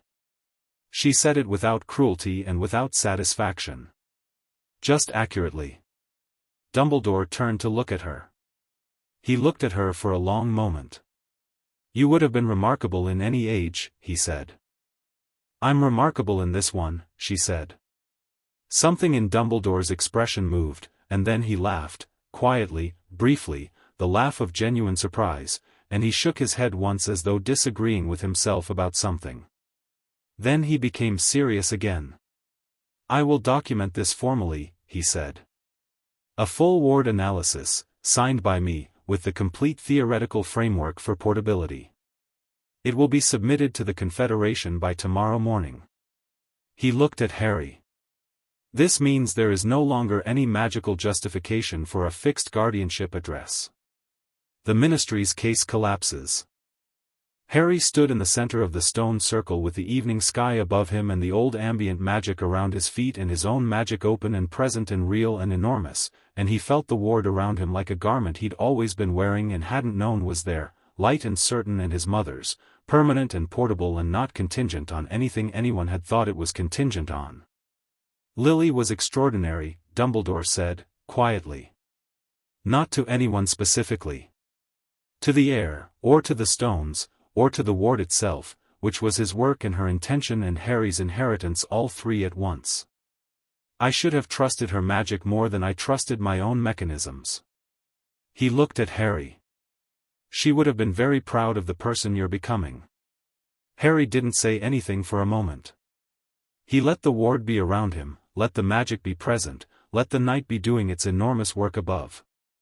I know, he said. It was the same thing he'd said to Gomez. The same certainty. He was learning to say true things without wrapping them in uncertainty first.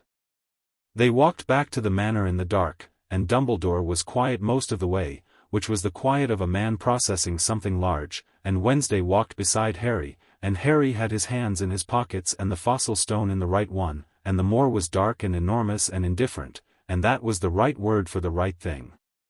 Fudge acted the next morning. Harry knew it before he saw it, felt it, actually, the way you feel a change in weather, his magic registering something large and directed coming toward the house. He was at breakfast. He put down his fork. Something's happening, he said. Everyone at the table stopped. Wednesday looked at him sharply. What does it feel like? Like, he tried to find the right words for a sensation that didn't have common words. Like something with a lot of weight being pushed in one direction. Not toward me. Toward the house. Ministry-level ward breaking, Wednesday said, standing immediately. He's trying to dissolve the wards on the property. Can he do that? Pugsley asked. He can try, Gomez said, and he was already moving, with the forward purpose of a man who has been waiting for something and is very glad it's finally here. They went to the front of the house. From the upstairs windows Harry could see them on the moor, not Fudge himself, but 7 ministry officials, arranged in a pattern he recognized from Wednesday's theoretical reading as a ward dissolution formation. They had their wands pointed at the manor in coordinated angles, working together, and the air between them and the house had the charged, heavy quality of magic under strain. The house was not cooperating. The wards on Ravensmoor Manor were not the blood wards that protected Harry, those were his and his mother's and travelled with him. The wards on the house were different, older, the Addams family's own, and they had been in place for the 3 weeks since the family had arrived, laid down by Morticia on the first day in the quiet way she did things that were enormously powerful, without announcement, without ceremony, as though of course the house needed protecting and of course she was the person to do it. The ministry formation was throwing the kind of sustained, collective magical force that could bring down ministry standard wards in minutes. Morticia's wards had been up for 3 weeks and felt, if anything, amused. They're not breaking, one of the officials on the moor said, loudly enough to carry through the upstairs window. There was an edge of something in his voice that was the cousin of panic. Increase the force, someone said. We're at maximum, then increase the formation. There isn't a larger formation for ward work, Williamson, that's the whole point. Harry watched this from the upstairs window. He felt the push of their magic against the house's wards like pressure against a wall, and the wall was giving absolutely nothing.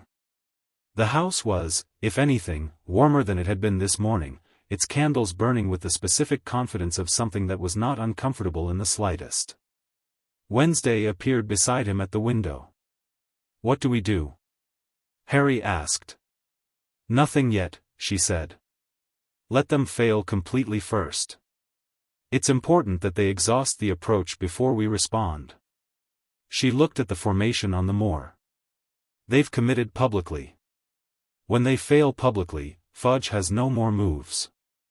Unless he escalates. He can't escalate beyond this without the Confederation acting against him, she said. And he knows it. This is already over, he just hasn't admitted it. She paused. But we're going to make sure he says it. How? She turned to look at him, and there was something in her expression that he recognized now, the thing she wore when she was about to do something she'd been planning for a while and the moment had finally arrived. I wrote a letter, she said. To who? Everyone, she said. The Daily Prophet. The ICW Observer. The Muggle Times Legal Desk. Every major magical and non-magical press outlet in Britain and Europe that has a legal correspondent. She looked back at the window. It has Dumbledore's ward analysis attached. And a copy of the 1689 Confederation designation. And the signed transfer of guardianship. And the monitoring ward logs. And the record of orders sent without jurisdiction. She met his eyes. I sent them this morning, an hour ago. They'll be reading it now. Harry looked at her. That's why you said tonight. That's why you pushed for the ward demonstration last night. Yes, she said. I needed Dumbledore's signed analysis before I sent the letters. Once I had it, I could send everything. He thought about the timing. The letters going out while Fudge's people were on the moor trying and failing to break the wards. The press reading everything simultaneously. The Confederation already signaling its position. He's surrounded, Harry said. He has been since we filed in Geneva, she said. He just didn't know it. Today he'll know. Below them, one of the ministry officials on the moor said something that carried genuine distress, and the formation wavered, and a second later it broke entirely, not explosively, not dramatically, just the specific failure of magic that has been pushing against something immovable for too long and has run out of force. The officials on the moor looked at each other with the expressions of people whose plan has comprehensively not worked and who are beginning to wonder about their immediate futures. Gomez opened the front door. He walked out onto the front step in the morning sun with his hands in his pockets and his tremendous mustache and the absolute, unhurried ease of a man who has never doubted the outcome of anything and doesn't intend to start now. He looked at the 7 ministry officials on his moor. "Good morning," he said, warmly. "Can I help you with something?" The silence that followed was the silence of 7 people who had no answer to that question. "I thought not," Gomez said. He produced a cigar from his breast pocket and lit it, with apparent satisfaction, using a match. "You should probably go. I imagine your minister is about to have a very full day." They went.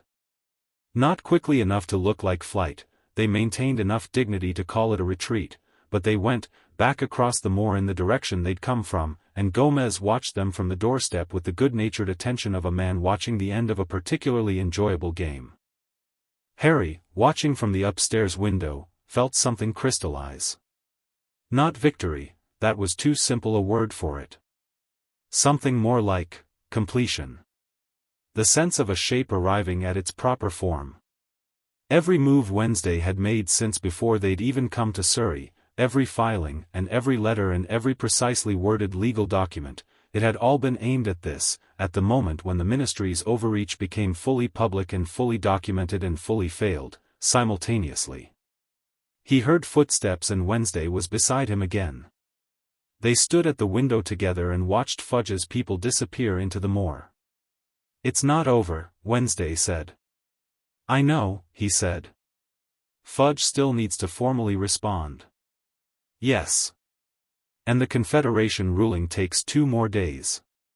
And there are still questions about your education and your future and Dumbledore's specific role." She paused. "There are always more things." "Yes," he said. "But the thing that needed to be established is established," she said. She was looking out the window, not at him, in the way she often was when she was saying something important, looking at the thing rather than at the person, as though the horizon gave her words more room. "Nobody can claim authority over you that they haven't earned and that you haven't consented to." He looked at the moor, vast and certain and entirely itself, doing its ancient indifferent work.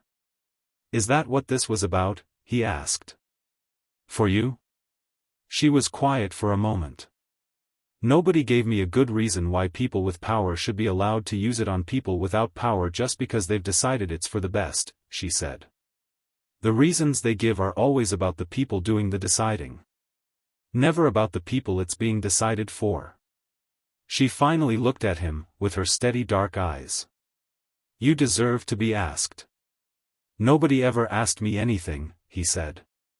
"I know," she said. The East Tower candle, visible from the window if you leaned slightly, was burning in full daylight, which it didn't usually do. The house, apparently, was marking the occasion. Harry looked at Wednesday. Wednesday looked at the moor. The heather was its ordinary purple and the sky was doing something large and complicated with clouds and the old moor went in every direction. "Thank you," he said. She didn't deflect it this time. She just stood beside him at the window and let it be received. Downstairs, Gomez Addams came back inside with his cigar and told Lurch that today called for a particularly good dinner, and Lurch made a sound of profound agreement, and the house was warm and certain and entirely itself, and the last of the ministry's position on the moor dissolved the way the morning mist dissolved, not with drama, just with the arrival of enough light. Chapter 6, The War the Ministry Lost Before It Started. The Daily Prophet ran the story on Friday morning under a headline that took up most of the front page.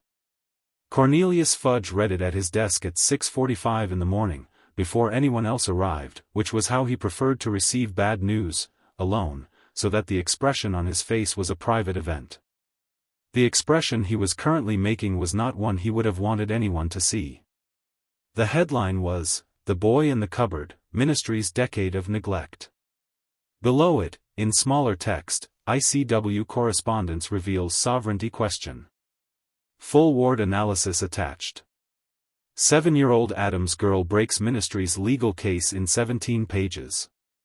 He put the paper down. He picked it up. He put it down again.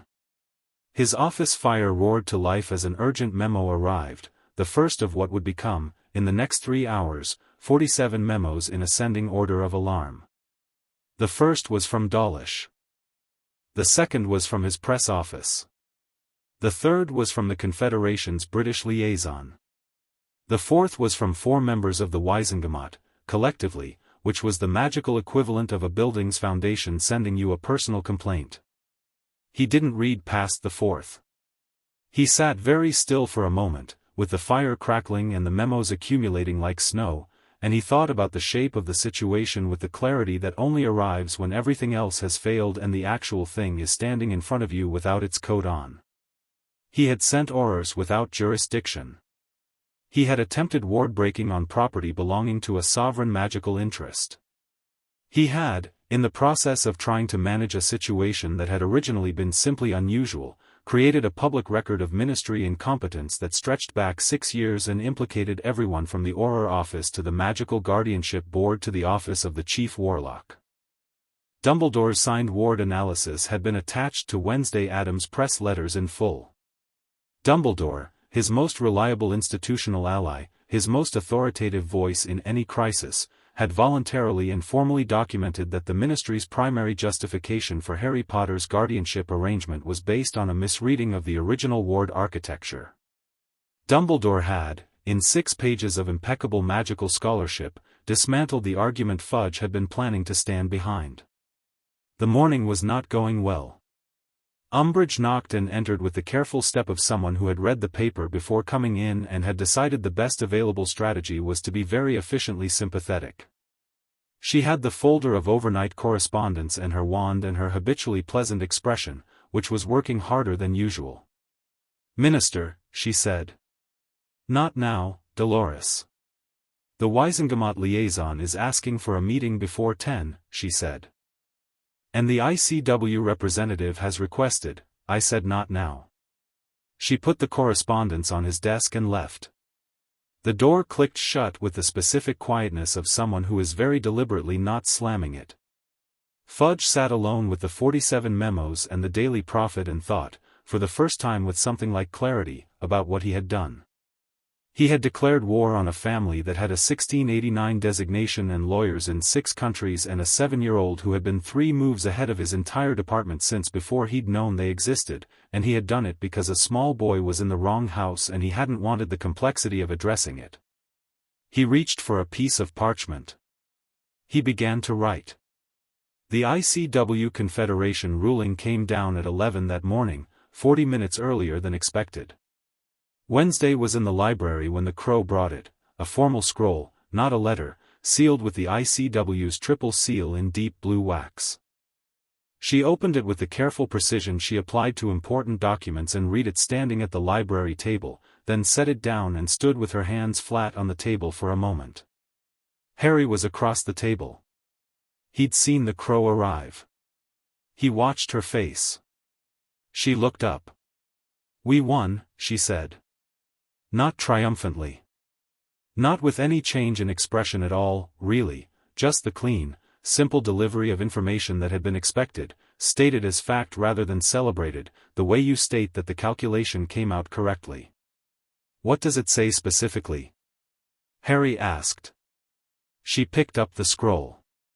The International Confederation of Wizards has reviewed the matter of Harry James Potter's custody and guardianship arrangements in light of the evidence submitted by the Addams family, their legal representatives, and Hogwarts headmaster Albus Dumbledore.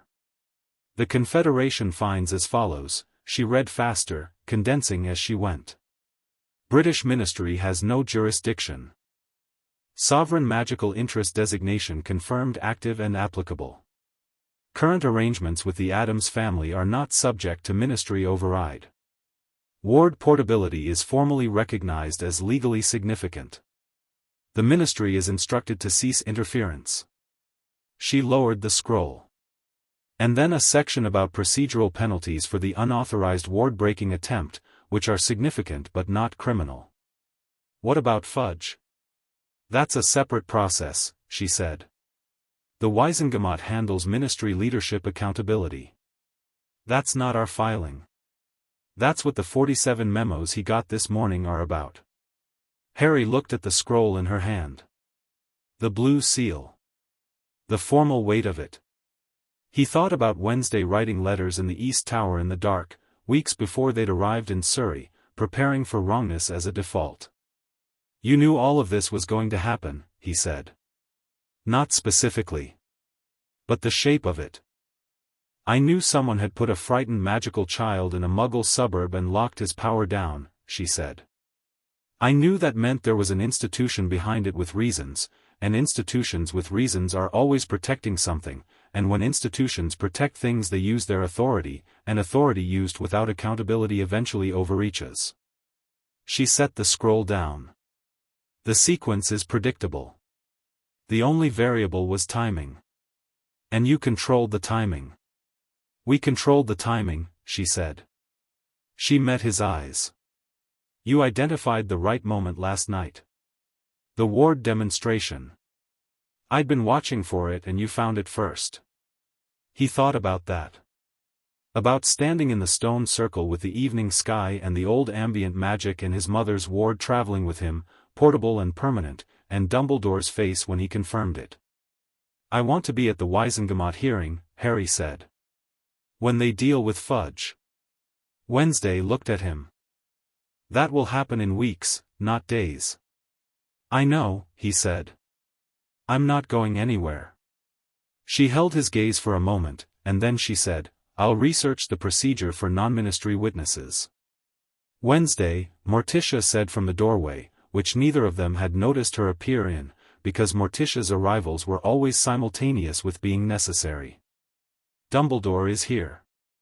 They went to the sitting room.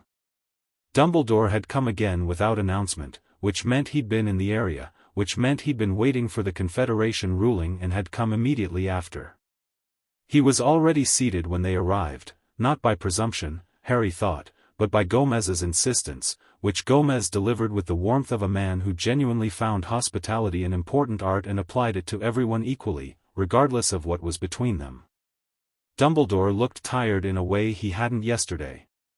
Not defeated, tired. The specific fatigue of someone who has spent a week watching their certainties revise themselves and has cooperated with the process fully and found it cost something regardless. He looked at Harry when Harry came in and the quality in his eyes was something Harry hadn't seen from him before, the same thing he'd heard in the ward circle when Dumbledore had said she would have been very proud, but larger now, more present, the expression of a man sitting with the full weight of what he'd done and what it had cost and choosing to stay in that weight rather than move away from it. The Confederation ruled, Dumbledore said. We received the scroll, Gomez said. I submitted the ward analysis at 5 this morning, Dumbledore said. I wanted it on record before the ruling. He folded his hands on his knee. Cornelius has sent me a letter. What does it say? Morticia asked. He's requesting a meeting. He wants to negotiate a resolution. A formal acknowledgement of the Ministry's error and a framework for going forward. Dumbledore looked at his hands. He's also, I believe, preparing to announce his resignation, though the letter doesn't say that explicitly. The language around it is eloquent in the way that announcements are eloquent when they're about something the announcer would prefer to call a choice. He's getting out ahead of the Wizengamot, Wednesday said, from the arm of the settee. Yes, Dumbledore said. Smart, she said. Resigning before the hearing means he controls the terms of his exit. If the Wizengamot removes him, it's a censure on record. If he resigns, it's management of circumstances. She paused. It doesn't change what he did. No, Dumbledore agreed. It doesn't. He looked at Harry. I want to ask you something directly, if you're willing. Go ahead, Harry said. What do you want? Not from this situation, from your life. From the magical world. From Hogwarts, from your education, from, he gestured, slightly, in the way someone gestures when they mean to encompass something large. Going forward. It was the question. The real one, underneath all the legal proceedings and the ministry filings and the ward demonstrations, the one that had been implicit in everything since Wednesday opened the cupboard door, the one that all of it had been clearing the ground for. Harry sat with it. He let it be a full question, not a rhetorical one, not a leading one, just the actual thing asking for the actual answer. "I want to learn," he said. "Everything. The magical world, the history, the theory, the practice. I want to know what my magic actually is, not what someone decided it should be categorized as." He paused. "I want to go to Hogwarts when it's time. Not because anyone arranged it for me. Because I'm choosing it."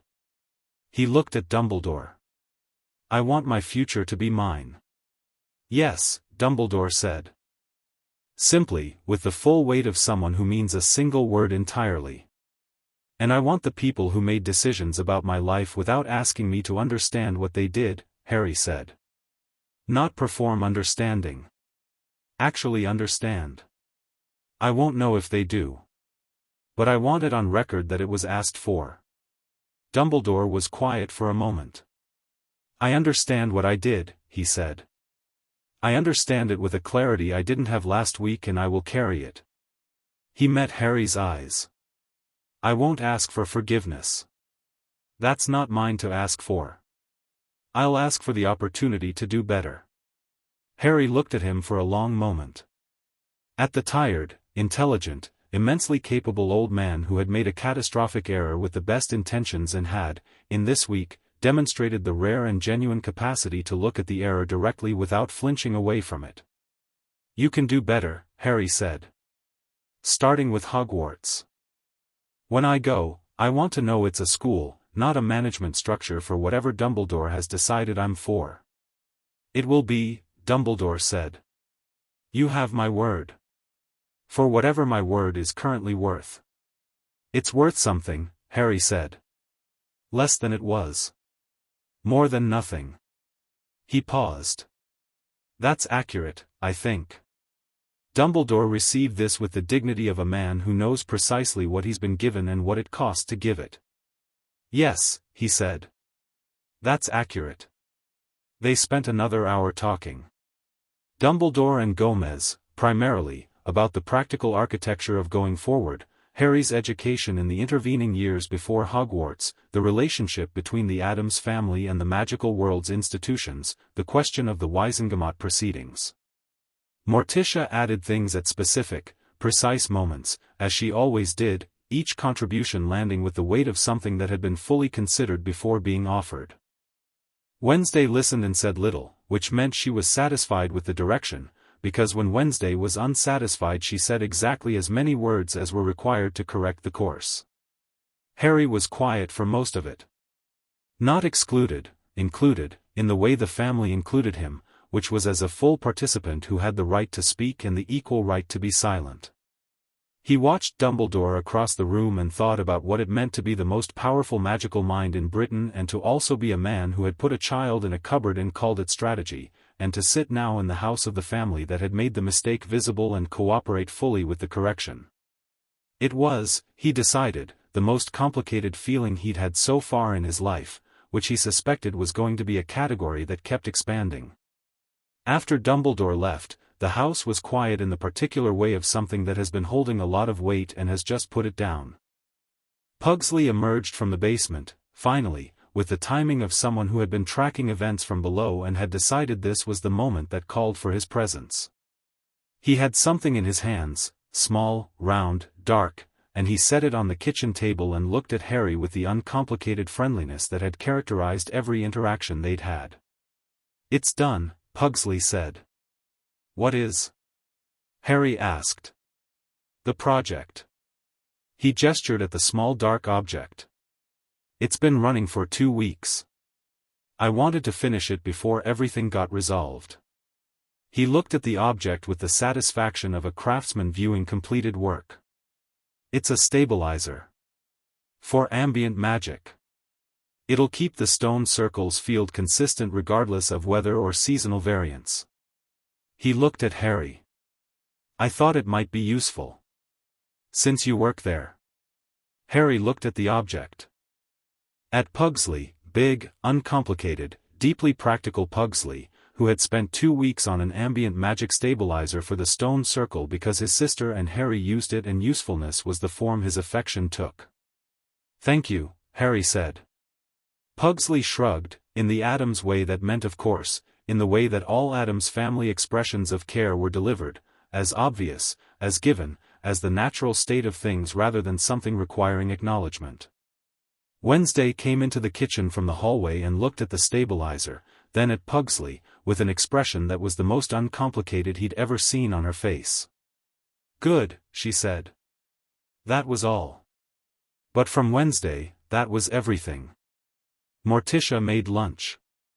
Gomez was on the telephone again, Devereux in Paris, filing the final set of documents, and his laugh came from the study, warm and complete, the laugh of a man handling his preferred kind of work. Lurch moved around the kitchen in his geological way, immense and careful, doing the 1,000 quiet things that made the house run. The crow on the windowsill had been there for 3 days now and showed no sign of leaving, which Morticia had decided meant it was staying. Harry sat at the kitchen table and looked at it all, the crow and the soup and the crow and the stabilizer on the table and the sound of Gomez's voice from down the hall and the way the kitchen light came through the old windows, thick and yellowed, the way it came through windows that had been there since before anyone currently alive was born, and he felt his magic settled and present and fully his, and the ward around him, his mother's, portable and permanent, and the house doing its breathing thing around everyone. He felt, for the first time in his life, located.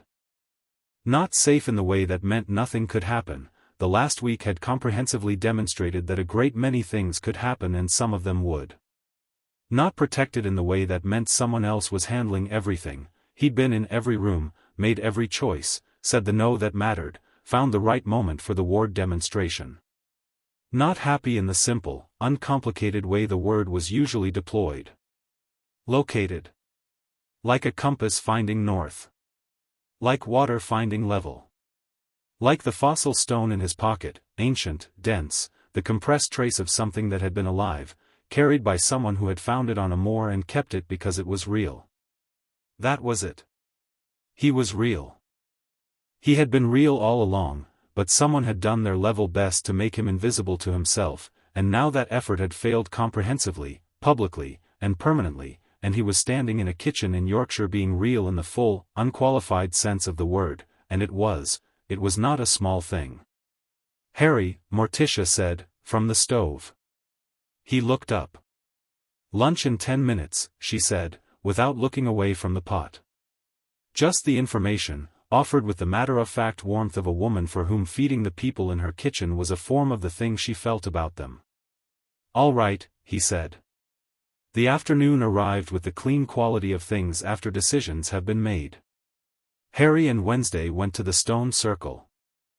They went most afternoons now, in the time after lunch and before the house settled into its evening configuration, and they went without discussion because it had simply become where they went, the way you return to the place that lets you be what you are without requiring you to justify it. Pugsley's stabilizer, installed that morning, had done something subtle and effective to the ambient field. Wednesday had tested it with her usual methodical thoroughness and declared it a 17% improvement in field consistency, which Pugsley had received with the satisfaction of a craftsman. They sat in the circle in the afternoon light, on their respective stones, in the comfortable silence they'd developed over the week, the silence of two people who had enough to say and had also discovered that not saying it was sometimes better. After a while Wednesday said, "Sirius Black." Harry looked at her. She had a piece of paper in her hand. She hadn't had it when they left the house. He wasn't sure where it had come from. "He's Azkaban's most wanted prisoner," she said. "Your godfather. He's been in Azkaban for 6 years. Harry was still. "My godfather." "Yes. He was your father's closest friend. He was accused of betraying your parents to Voldemort and killing a wizard called Peter Pettigrew. He was put in Azkaban without a trial." She looked at the paper. "No trial. He's been there for 6 years and there was never a trial." "Is he guilty?" Harry asked. "I don't know," she said. "But the absence of a trial is it's significant. It's the ministry doing, again, what the ministry does, making the decision that was expedient rather than the decision that was right. She folded the paper.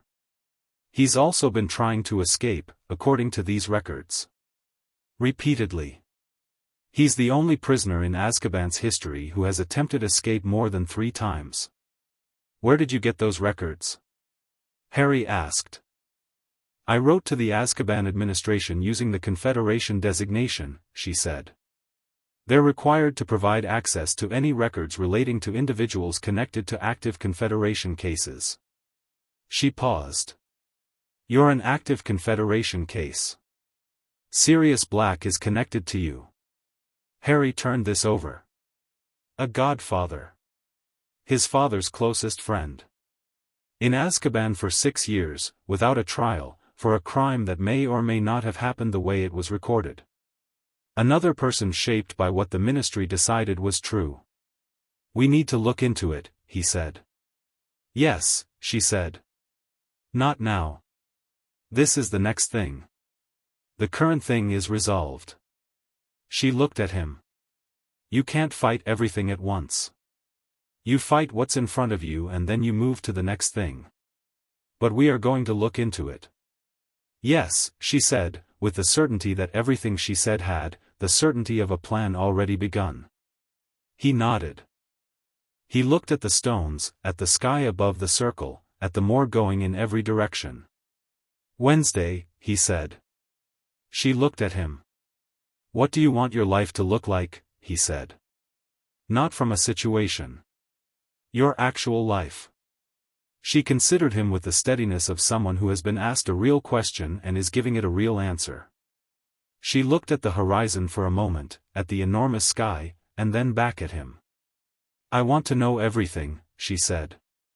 I want to understand every system and every structure and every kind of power that exists in the world, and I want to understand how they can be wrong and what can correct them. She was quiet for a moment. I want to be in the rooms where the decisions happen. You already are, he said. She looked at him, and there was something in her face that was not a smile and was better than one, the expression of something recognized. So are you, she said. He thought about the ministry officials on the moor with their formation and their wands and their authority that hadn't been enough. He thought about Dumbledore in the sitting room saying I understand what I did. He thought about the word no in the entrance hall, clean and simple and entirely sufficient. Yes, he said. The heather around the circle had gone to its deepened purple, the color it went when his magic was fully open, which was all the time now, not directed at anything, just present, the way a heartbeat is present, the way warmth is present in a room that has a good fire going. The sky above Yorkshire was doing something vast with light and clouds, the way it did every afternoon up here, and the stones were warm from the day, and the moor went on and on. They stayed in the circle until the light changed. Then they walked back to the house, side by side in the heather, and the manor appeared over the rise of the hill with its light in the windows and its complicated roofline and the east tower candle burning, which it always burned now, day or night, and the door carved with all those small figures walking toward the center which was home. That evening Fudge's resignation was announced. 3 lines in an emergency evening edition of The Prophet, terse, procedural, stripped of everything except the bare fact of it. Interim Minister Millicent Bagnold, pending Wisengamot confirmation. Full review of guardianship procedures to be conducted. Ministry committed to transparency and accountability. Gomez read it aloud at the dinner table with the same warmth he brought to everything, not triumphant, just present, registering the moment with appropriate attention. Well, he said, and set the paper down. Well, Morticia agreed. Pugsley helped himself to more of whatever the dark substantial stew was that Lurch had made.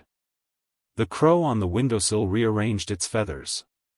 Thing, on the counter, gave a small single thumbs up and then went back to folding napkins, which was what it did when it was feeling celebratory. Harry looked around the table.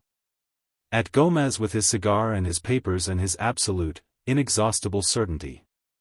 At Morticia with her fathomless patience and her will that bent nothing but could outlast anything. At Pugsley eating stew and being exactly himself, uncomplicated and useful and genuinely glad. At Thing folding napkins.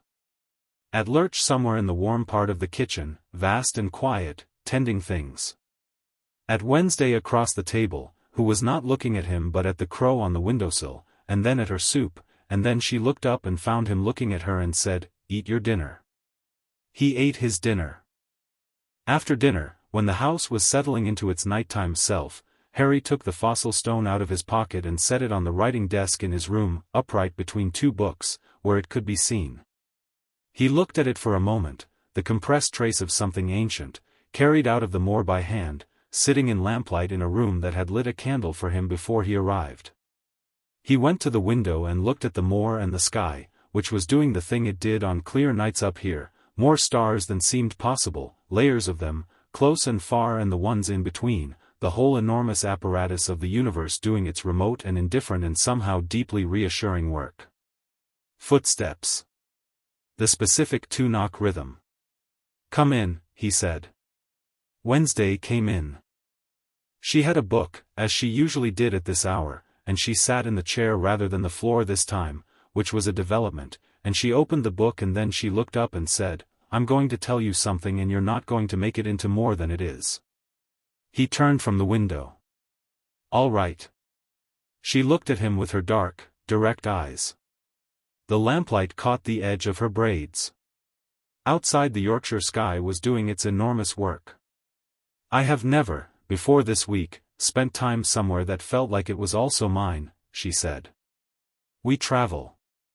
Every place we stay is ours in the sense that my family makes it ours immediately, we arrive and it's ours, because that's what my family does.